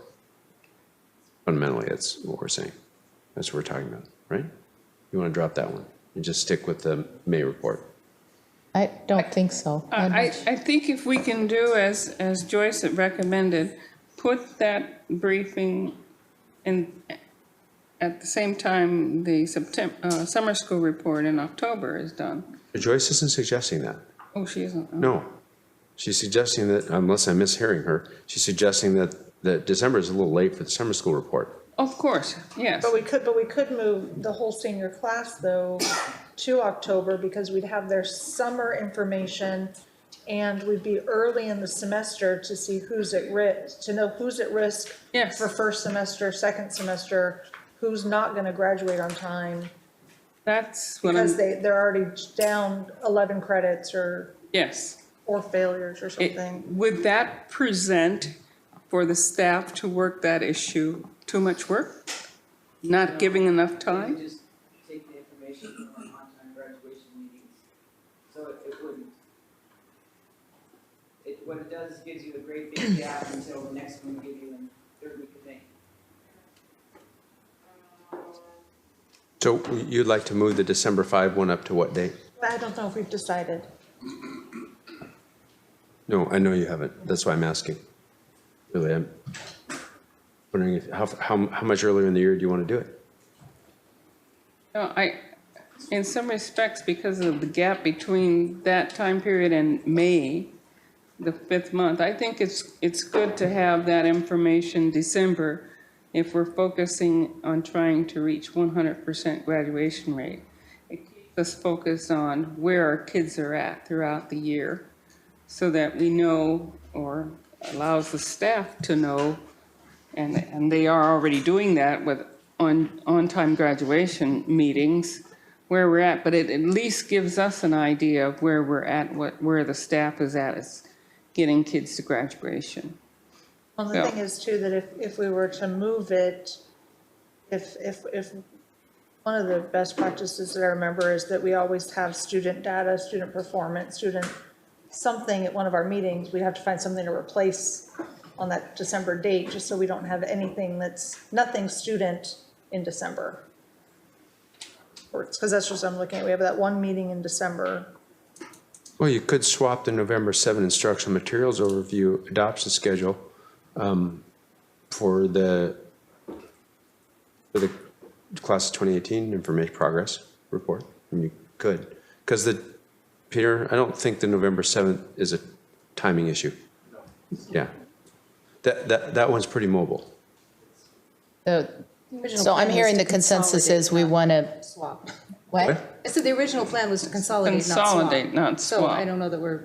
I don't think we're doing anything. I mean, you wanted to combine it and. I had proposed it as an idea, and it sounds like that is not what the directors would like to do, given the different content. But it does sound like now that moving the progress to graduation up a month or so is a good idea, that people want that. I have no preference. I think, after hearing that there's a long period of time between the May report, maybe we should just leave it there. Leave it in December. If you're going to focus in on graduation rates and where we are, having more reports coming back from the staff as this is where we're at, leads me to believe that our focus is trying to get graduation rates up to 100%. So in some respects, maybe we should just leave it there in December. We have a report in October, we have another report in December, we have another report in May, and then comes graduation in June. It tells me that we're focusing on making sure we're well informed on where our kids are at as far as their approach to graduation, because we're calling for those reports. So perhaps we should not combine it, and we shouldn't eliminate it. Okay. Is everyone in agreement? Yes. Are there any other? The work goes on regardless of when the report is given to the board. Right. Is the important. That's true. I have But other it- suggestions, but I'm not sure now's a good focused on time. that. We know what's then going on. Because the work will still go on, but it's what information is brought to the So let board. me ask a question maybe a little differently. Are there any major items you think we're missing, or anything that are really substantive changes in this thing? Because otherwise, you'll give us feedback, and Caroline and I, and Carol to some extent will be working this thing, twice a month. Can I ask a clarifying question? Sure. On May 8th, we have a strategic partnership. It says strategic partnerships? Yep. And I went back and looked at the ratings, and it wasn't the 9s and 10s that a lot of the other topics have. And I'm wondering, will that be addressed with the Career Connected and the STEM CTE partnership? I think we certainly can. We can take this one off. I can't remember why it's on there. I thought it was something that the board wanted to hear about in particular. But you're right. I mean, I'm not sure the rating was. But we have a special session, I think, on the Career Connected. Mm-hmm. And that are those our strategic partners that we're sort of talking about? In some cases, yes. Okay. Is there any way that we can get some type of briefing to identify our changing communities? Specifically, as a result of the Baker Heights move and Hawthorne? Actually, is there any kind of Actually, yes. study group or? Yes. I actually have a presentation almost cooked that a consultant gave the United Way on the economic. It is pretty good, and I've kind of stuck it in a folder and tried to find a time for them to come talk with you, and I don't know what it'll cost, but I think we could combine that with something from the city around what the neighborhood planning is. I think that's probably the best way I would more generally define that. We might even ask Mr. Moore to do it. Oh, well, I'm just focusing, we were talking about an early learning center at Hawthorne, and now there comes a potential change with how that community may change. I agree. Okay. I agree. We'll look into that. Any other significant adjustments that you see needed in this? My only other question was, we had a facilities and maintenance, that was a conversation we had in your evaluation. Yes. And is that more of a strategic progress monitoring, or is that a full special session? Well, you asked for a fairly in-depth review, and it's plugged into May 29th. So, I mean, if you want to move it up, or if you want to make it just a report, I think it's more than a 20-minute report based on our conversation and the fact that it's part of the superintendent's evaluation. Okay. I mean, if you don't want it to be, it doesn't have to be, but that's why we did it that way. Okay. What, do you want it smaller or someplace else? That's good. Okay. Timing's good. Well, it's in May to give Michael a long time to get ready for it. Well, the work has to be done. Well, yes. Okay. Okay. We good for now? Yeah, my only other one was the special ed program update. Wrong place? December 12th. I'm going backwards looking for it. Special ed. Yes, December 12th. So we did a study session on that once. Do we need a full study session, or do we need an update on after the study session? Okay, I'm not clear what you're asking. To change it to an update rather than a Presentation at a board meeting? It's an information item? Yes. It's up to you. How much time you want to spend on it? Entirely up to you. I think an I don't- update is what I'm hearing. I think it came up from you all. I don't think we put it there. Actually, I think we actually discussed it, and because we've studied it and been more on top of it the last few years, I think directors have felt, I thought that's what we talked about at our last board meeting. I thought I heard, we haven't heard anything for a long time about special ed. We'd like a study session. That's what I would be comfortable with an update.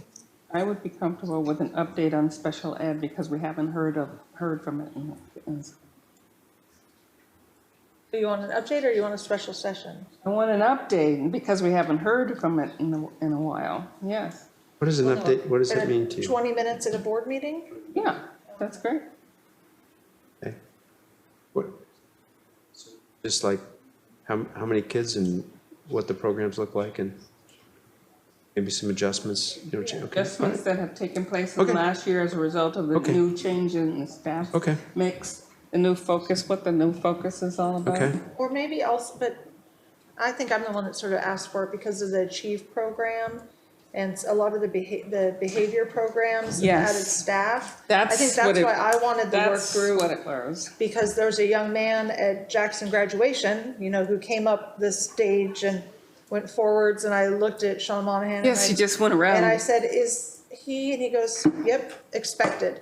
And so I would just like to better understand the students in our district that are those with special needs. I concur. That's different than a. 20 minutes. But That's that's, why I think I different than a had suggested special- the special session. I'll go with that. I'm Well, looking for a program update overview, I guess. That sounds different to me.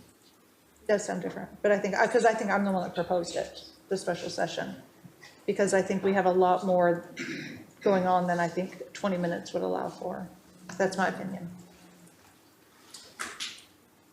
that's what I heard. I heard that too. Yeah. I mean, that's, yeah. But I'm not saying we have to do that. I'm just saying that that's what, as I've gone to the schools and seen stuff, I think there's more going on here than 20 minutes update would give us a real clear thing. But if, I'm not gonna request 22 hours we don't have to have. Well, I mean, $6 or $7 million of a $50-some million levy. Yeah. It's not a small program in this Yeah. district, so. And it impacts so many kids. Yeah, I mean, so you spend 90 minutes, not 2 hours. I mean, you know, it's how much you really like to, time you like to devote, but. I think just because we've added so many staff for the special ed paras and everything. January 16 is a TBD. Could we? And take it off December? It's to be. Sure. Very busy. Everybody a nice Sure. break before break. Would you like to do that? Oh, that sounds like a perfect idea. Sure, I'll do that right now. And take the other one off of the, delete the other meeting. Is that good? Sounds good. Okay, done. But on that particular day, there isn't anything else on It's that not date. usually bad. So we meet on the 9th, 16th. It's And still the Wazda TBD. Wedge Conference, Yeah. yeah. Okay, Okay, let's say we made some progress. Let me make sure I got that right. A second. Today's 20th. Good, all right, so we got that one kind of put away for now. Okay, then I think, I think 10.4 is your favorite item, the board goal progress report. We provided you a draft, and I think it's as up to date as we've got it for the second time in the year.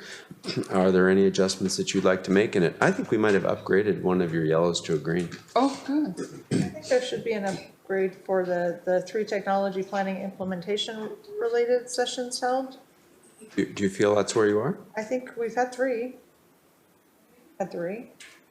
You really added A lot of other engagement things. that one today. It's true. I think that makes us green. That's 2 greens. Do your third. I'm wondering why the local legislative advocacy in support of district priorities is a yellow. Because I think we've worked hard at that this year. I think I brought that up at last time, is that I actually haven't done a whole lot. I think the district has, I have. our legislative rep has. I was thinking more as a board goal, but maybe a representative to the board. But I think that that's, yeah. I've sent emails, we've all been to the I think in some respects, because we do have a legislative rep, that person acts on behalf of the board. And if the legislative rep has done all those things and has done those things, then the board has essentially done those things. I've attended all the conferences, I've sent emails, I've met with Jeff and people about what our priorities are, so I think if I'm representing the board is agreeing. Yes, I could have done more, but Gary and Jeff have done lovely work. Give us that when we get about $6 million. Yeah. All right, so we'll change those two to green. Anything else? How are you feeling about D on number 4? I'm wondering why is that a yellow?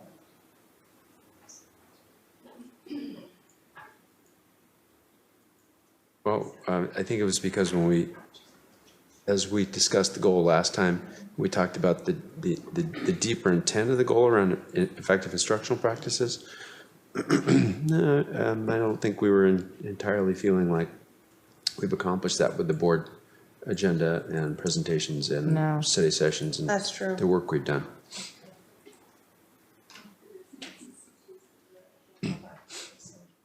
That sort of thing, yes. We just, I don't think we've really. Good? Good? Okay, great. Thank you.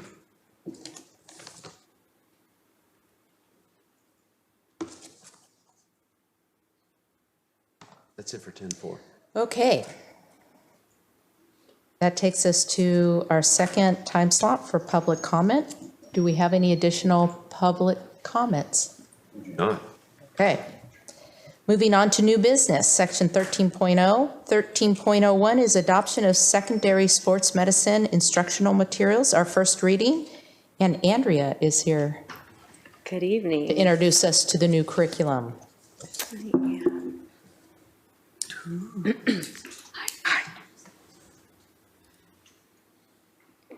Okay.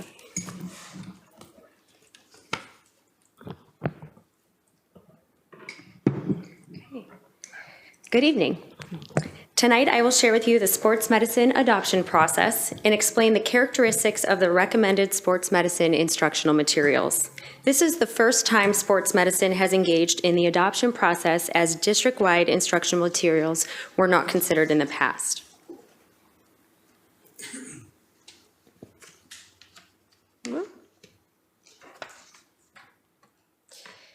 In this course, students learn to be a sports medicine practitioner. The learning tasks and activities presented to the students support development in being well-rounded, healthy, and flexible thinkers. Students learn how to be proactive in establishing and maintaining health. They also learn how to critically think, both quickly and flexibly, to solve sports-related injuries. Sports medicine is a course that is offered at all 3 comprehensive high schools. Multiple sections are offered each year.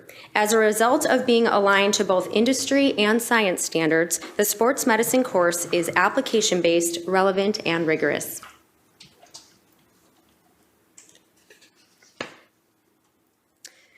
The Sports Medicine Curriculum Review Committee was formed in November to follow the instructional materials adoption process articulated in Policy 2311 and 2311P. The Curriculum Review Committee was comprised of 7 educators from across the district, with special notice to Ms. Anderson and Ms. Rickert, who assessed the materials with respect to special populations for us.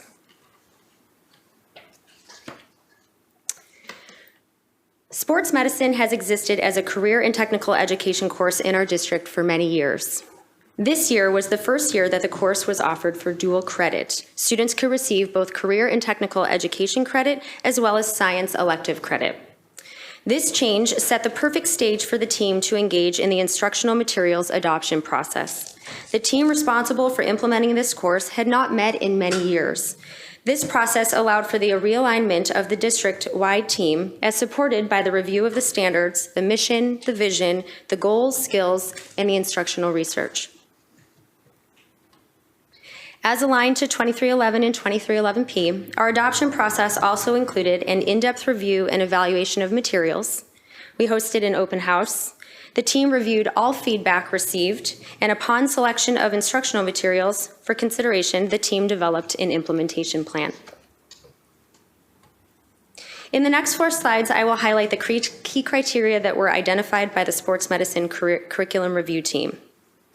Due to dual course equivalencies, the team needed to review the updated National Health Science Standards as well as the Next Generation Science Standards. The team also reviewed the 21st Century Skills and highlighted specific alignment of the skills to this course. While all 21st Century Skills are utilized and developed amongst students in this course, a few were identified as prominent.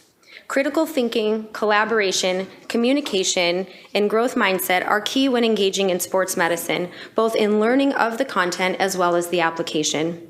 The study of ethics related to sports medicine develops students' citizenship. Finally, students use creativity when solving clinical application exercises and case studies. This course supports college, career, and life readiness as it aligns with course pathways in health science, is specific to a career students can pursue post-education, and contains information that is valuable to anyone that wants to maintain a healthy, active lifestyle. In order to understand the instructional design that would support developing college, career, and life readiness, the team reviewed 3 sets of instructional materials: the science of learning, teaching strategies promoting active learning in healthcare education, and the secondary school sports medicine course outline. As a result of our studies, the team identified the need of the instructional materials to support a variety of instructional strategies. Most notable is the support of explicit instruction with active learning, questioning strategies, case-based instruction, creation of scientific and clinically appropriate explanations, and practice and assessments. Also, because of the specific alignment to a career, the materials should include authentic text with real-life examples and career-connected learning experiences. An additional key criteria was for the instructional materials was the inclusion of standards-aligned formative and summative assessments. In order to match identified best teaching practices for a course of this nature, the assessments would be embedded and include clinical application exercises, activities, and review questions. Assessment prompts would promote and support student engagement in higher order thinking skills, similar to those that a sports medicine practitioner would employ when preparing for their certification exam or when solving problems on the job.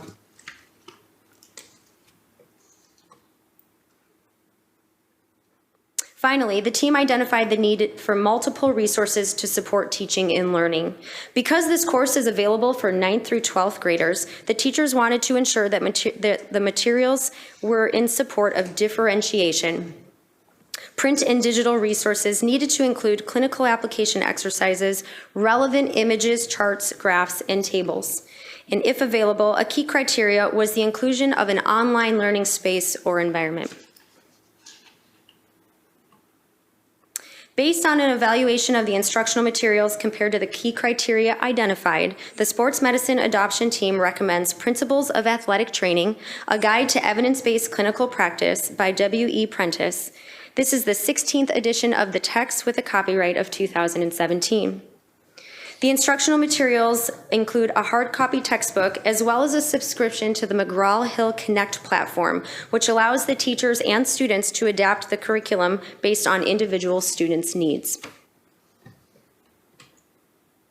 Principles of Athletic Training was selected because it meets the National Athletic Trainers Association course requirements. It is aligned to the National Health Science Standards and the Next Generation Science Standards. It is a Board of Certification approved source.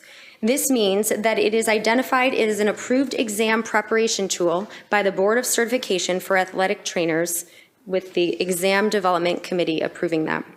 It satisfies the Sports Medicine General Advisory and State Health Program Supervisor. These two groups confirm the alignment to the health science standards and occupational skills and knowledge for sports medicine careers.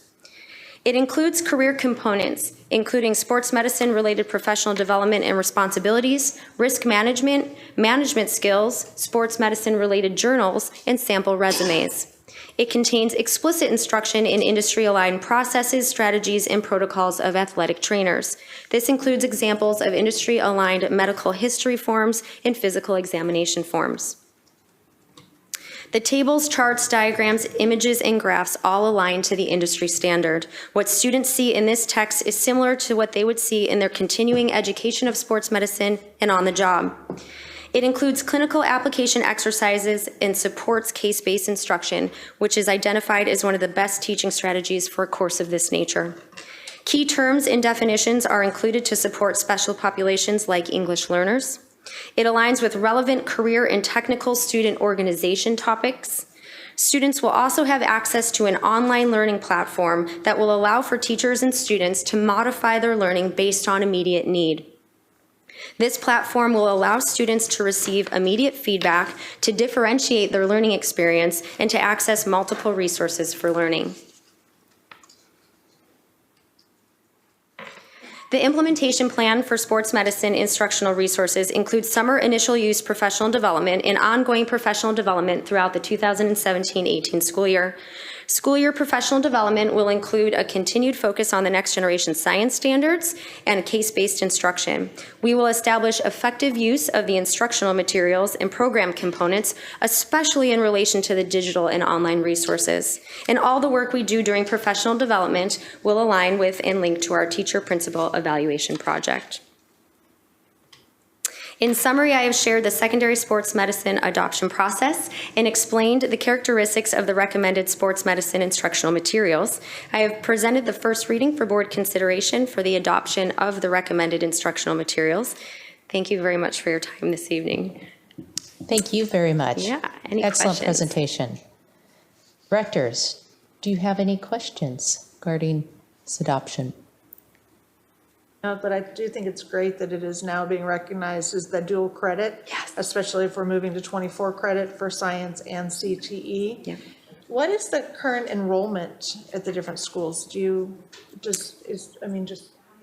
see a budget of 4,400. I'm wondering, 44,000. I'm wondering how many kids, is this a popular class or not a popular class? I guess that's my big question. Each year we get between 200 to 300 students that participate in the course. The courses that we offer in the realm of sports medication are semester-long courses, and this year we've had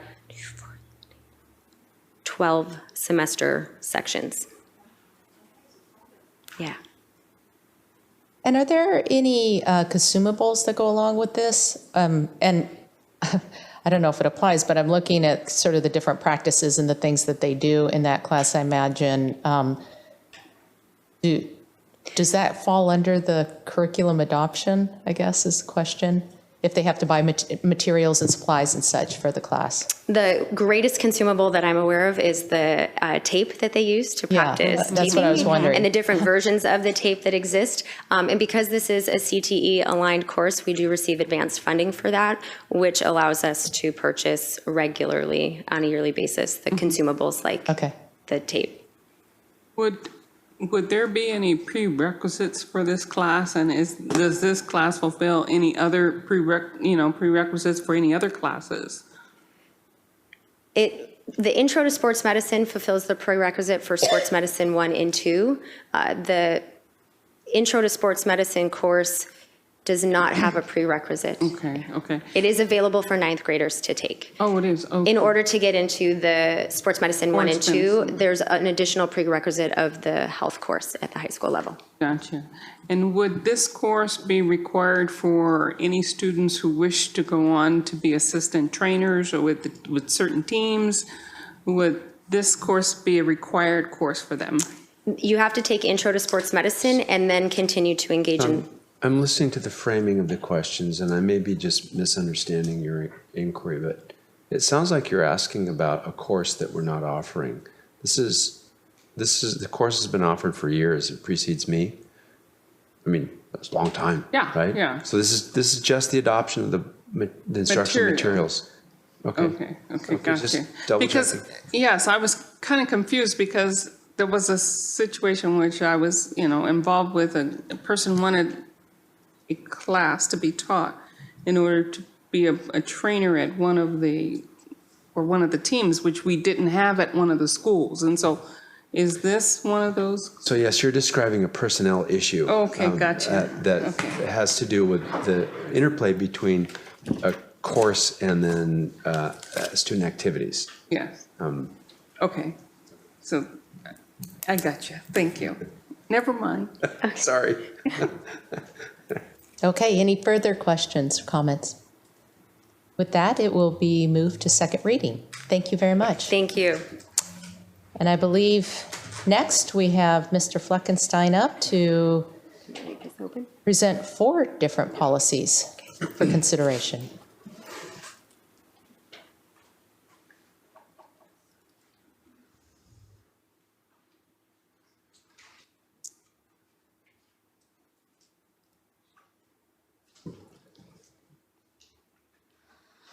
Well, good evening. The proposed revisions to Policy 2211, Education of Students with Disabilities under Section 504 of the Rehabilitation Act of 1973, were prompted by an update to the WASDA model policy.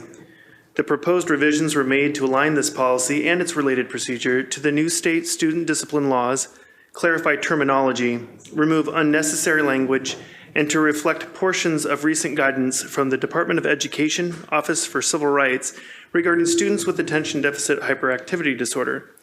Policy revisions include more clear language regarding a qualifying student for Section 504, and updating all pertinent cross-references to our district policies and to Chapter 28A 600 RCW. This policy and the related procedure have been reviewed by our Student Services Director, the Superintendent's Cabinet, and Legal Counsel. In the revisions on the screen, the section that was eliminated from policy was re-embedded into language within the procedure. Thank you. Directors, any questions regarding this policy? Hearing none, we will move it to second reading. Thank you.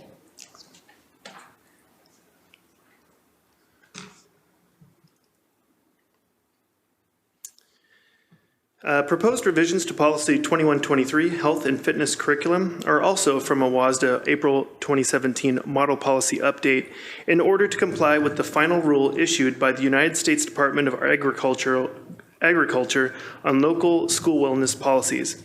In the revised policy, we are also proposing that the title be changed from Health and Fitness Curriculum to Health and Physical Education Program. A cross-reference to our high school graduation requirements policy and the relevant RCW and Washington administrative codes have been added. The proposed revisions have been reviewed by the Health and Fitness Director, Superintendent's Cabinet, Dr. Scott, and Legal Counsel. Dr. Scott.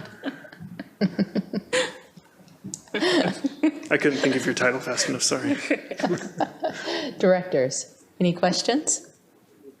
I do. Would the fitness director now be called the physical education director? I'm not aware of that change in title.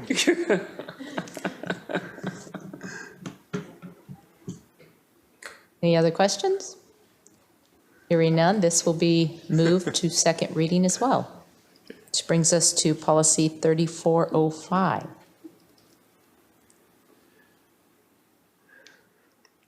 Proposed revisions to Policy 3405, Student Wellness, are from the April 2017 WASDA Policy Update in order to comply with the final rule issued by the United States Department of Agriculture on local school wellness policies. The revisions for the board to consider are primarily a cleaning up of the policy language that adds a wellness committee requirement to the existing policy. Of note to the board is that we already have a wellness committee regarding this policy established through our food services department. It is important to know that this student wellness committee is separate from the adult wellness team established through the Everett School Employee Benefit Trust. The proposed revisions have been reviewed by legal counsel and the superintendent's cabinet. Okay, questions? I just have a question combining both of these policies. Because of personal experience in the physical education department, when it comes to, especially in the middle schools, when it comes to student health and wellness, are they still weighing and heighting kids and telling them their underweight or obesity status as it relates to, because I think that falls. You're referring to the BMI Fuzzy, index? yeah, and the BMI stuff, that falls fuzzily into these policies, I think, and. While I don't know the exact answer to your question for the proposed policy, it has eliminated from the language here references to risk of obesity. Yeah. So it's something that I can speak directly with Robert Polk about and get more information for you. They do weight and height in high school. Jim, I don't know about middle school. Yeah, middle school was where the problems, I perceived.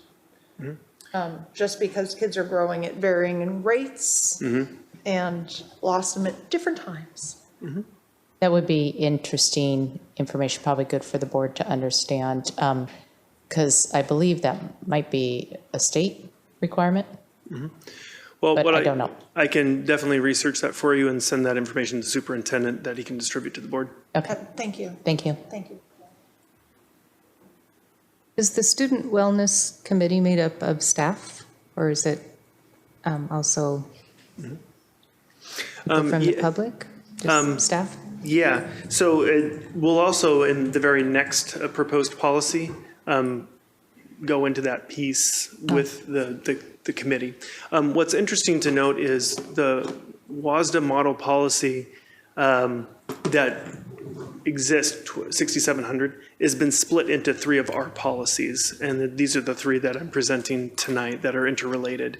WASDA has grouped them all together. We have separated them out to be more distinct in the 2000 series for curriculum, 3,000 for students, and 6,000 for operations and business. Which makes tracking the WASDA changes a little more difficult. But historically, that's how we've done it. Okay. There's no further questions. We'll move this to second reading as well.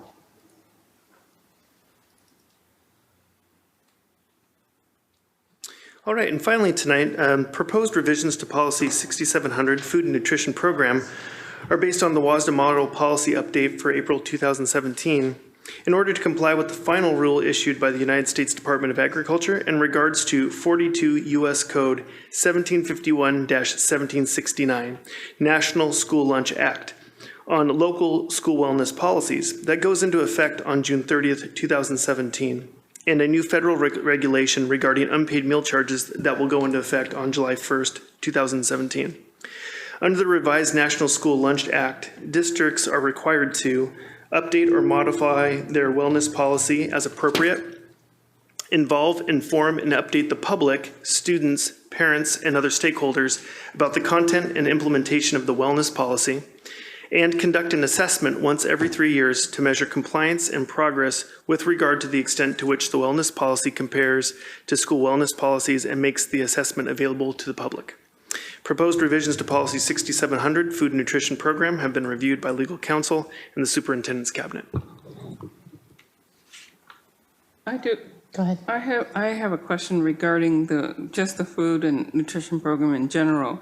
As far as students who have unpaid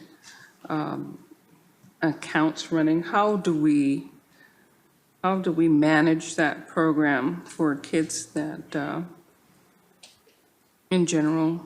That's an excellent question. And we have Jeff Moore here who can probably answer that detailed question. Okay. Ready for that question. In general, we have a program where we do allow elementary to have 3 courtesy lunches, and the courtesy lunches consist of cheese or tuna sandwiches, and it is in compliance with the federal requirements. I think a lot of the concerns about how you deal with the student who is unable to pay their lunch, we don't put decals on the back. We call the parents on Tuesdays and Thursdays. Generally, we don't have a large balance. I mean, considering district-wide, there's usually about a $5,000 deficit in that program, and as one family's replenishing and getting on board, the other family is getting behind. So we don't see a trend one way or another. And I think we send home some green envelopes with the student discreetly, just to remind them to get caught up on their bills. Does that answer your That question? answers the question. So that's just in the elementary? In the middle school, it's a similar policy, but I think we just have, what do we have?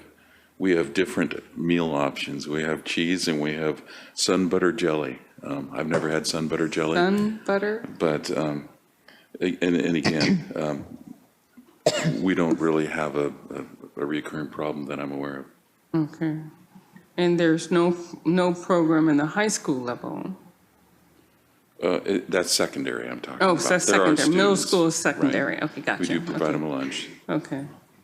I have a There's no related, limitations on They how many don't get sun the hot bars. meal. They still have access to the The cold, salad bar, to other things. They just don't get the hot meal. Thank you. I have a related question.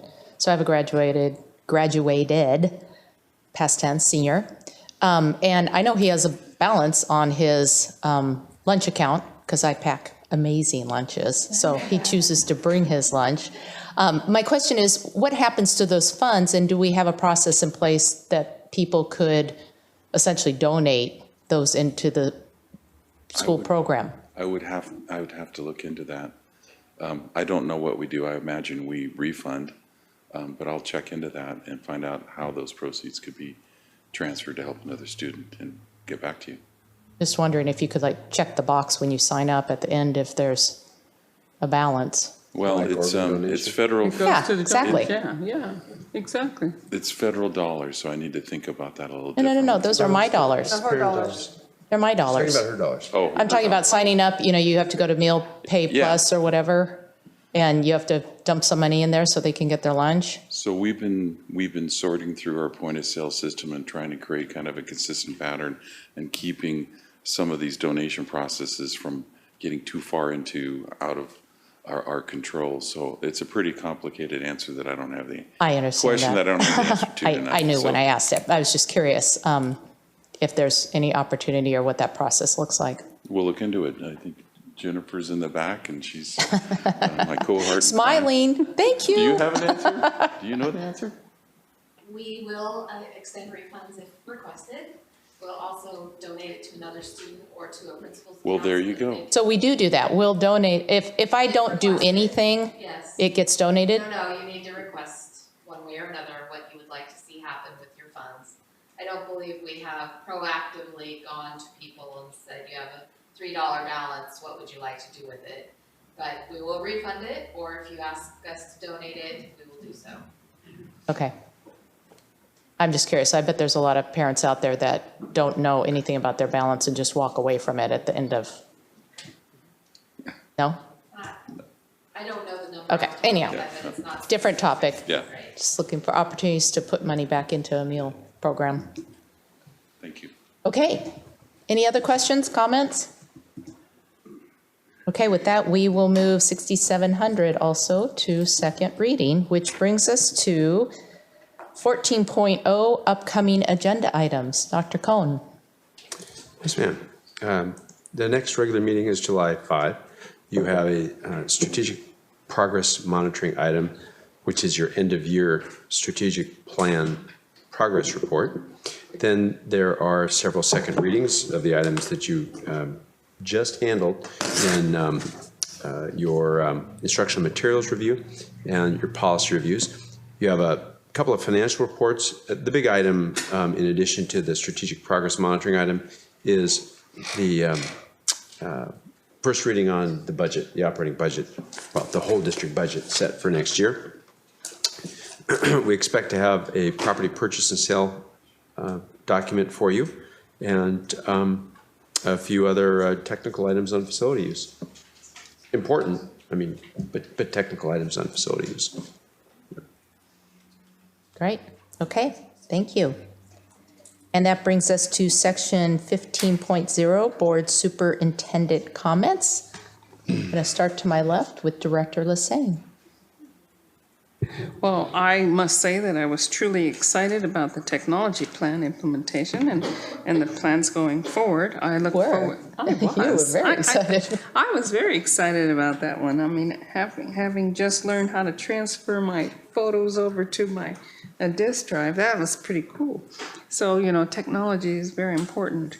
I must admit that this past 2 weeks has been very busy for me.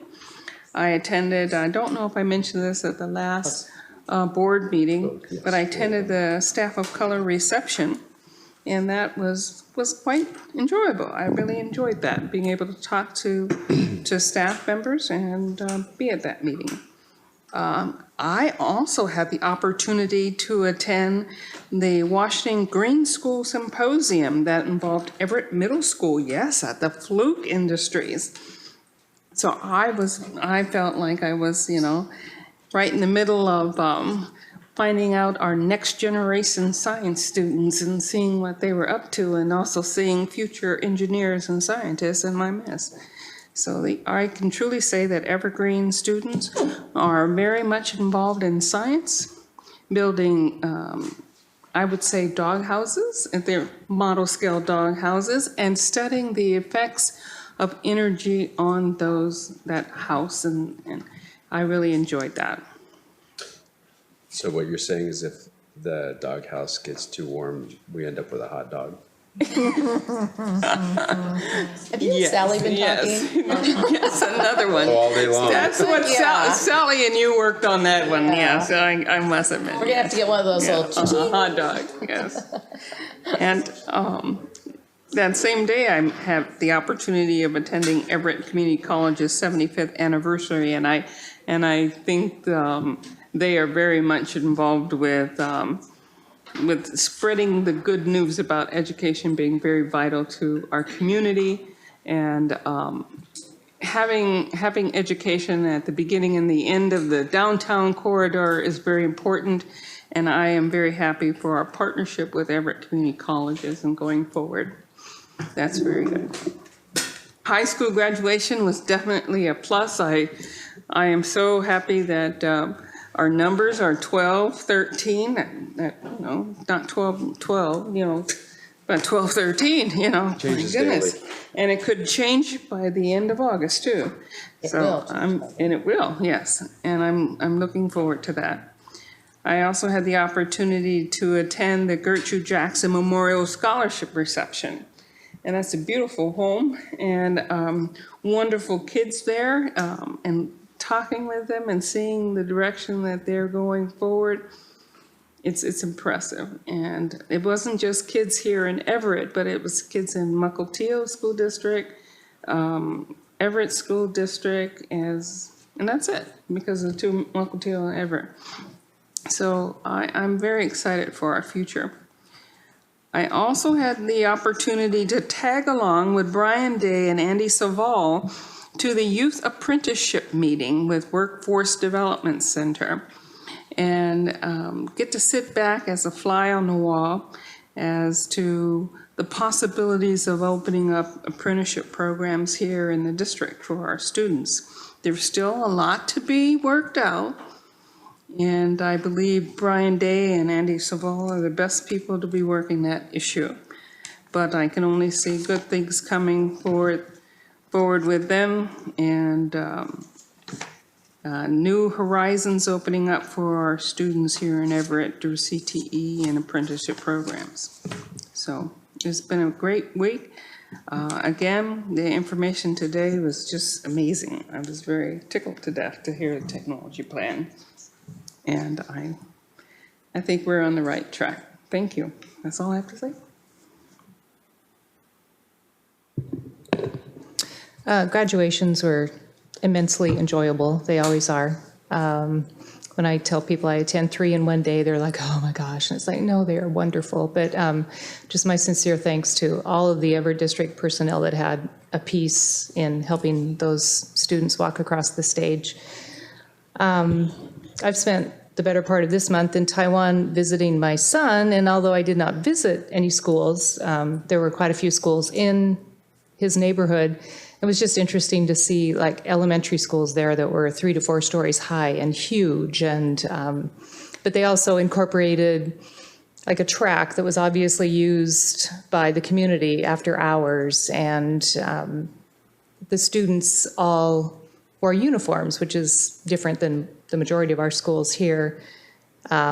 And also just learning a little bit about their education system, where kids go to public schools and then they follow that up with private schools until sometimes 8, 9 o'clock at night. I mean, it's just a very different system, but I think gave me a great appreciation for the variety and creativity that we have in our schools. So glad to be back in the Pacific Northwest and back at Everett Public Schools. But it was a great visit. That's all. Thanks. Director Mitchell? I too enjoyed graduation, and just want to share that a young man came up when Pam and I were shaking hands and said, "Are you here all day?" And I think we almost said in unison, "This is our favorite day." And so it was just pure joy. And I do agree that the staff that works so hard, the parents that are there to support, I mean, it is just, it's a fabulous time. And just very, very thankful that school ends in a day and a half. So thank you so much for, oh, I know what I was going to say about that. I know that I had heard talk about, oh, thank goodness we have 3 days left, but that the Jared Kink was sharing the fact that trying to encourage teachers, you only have 3 days left.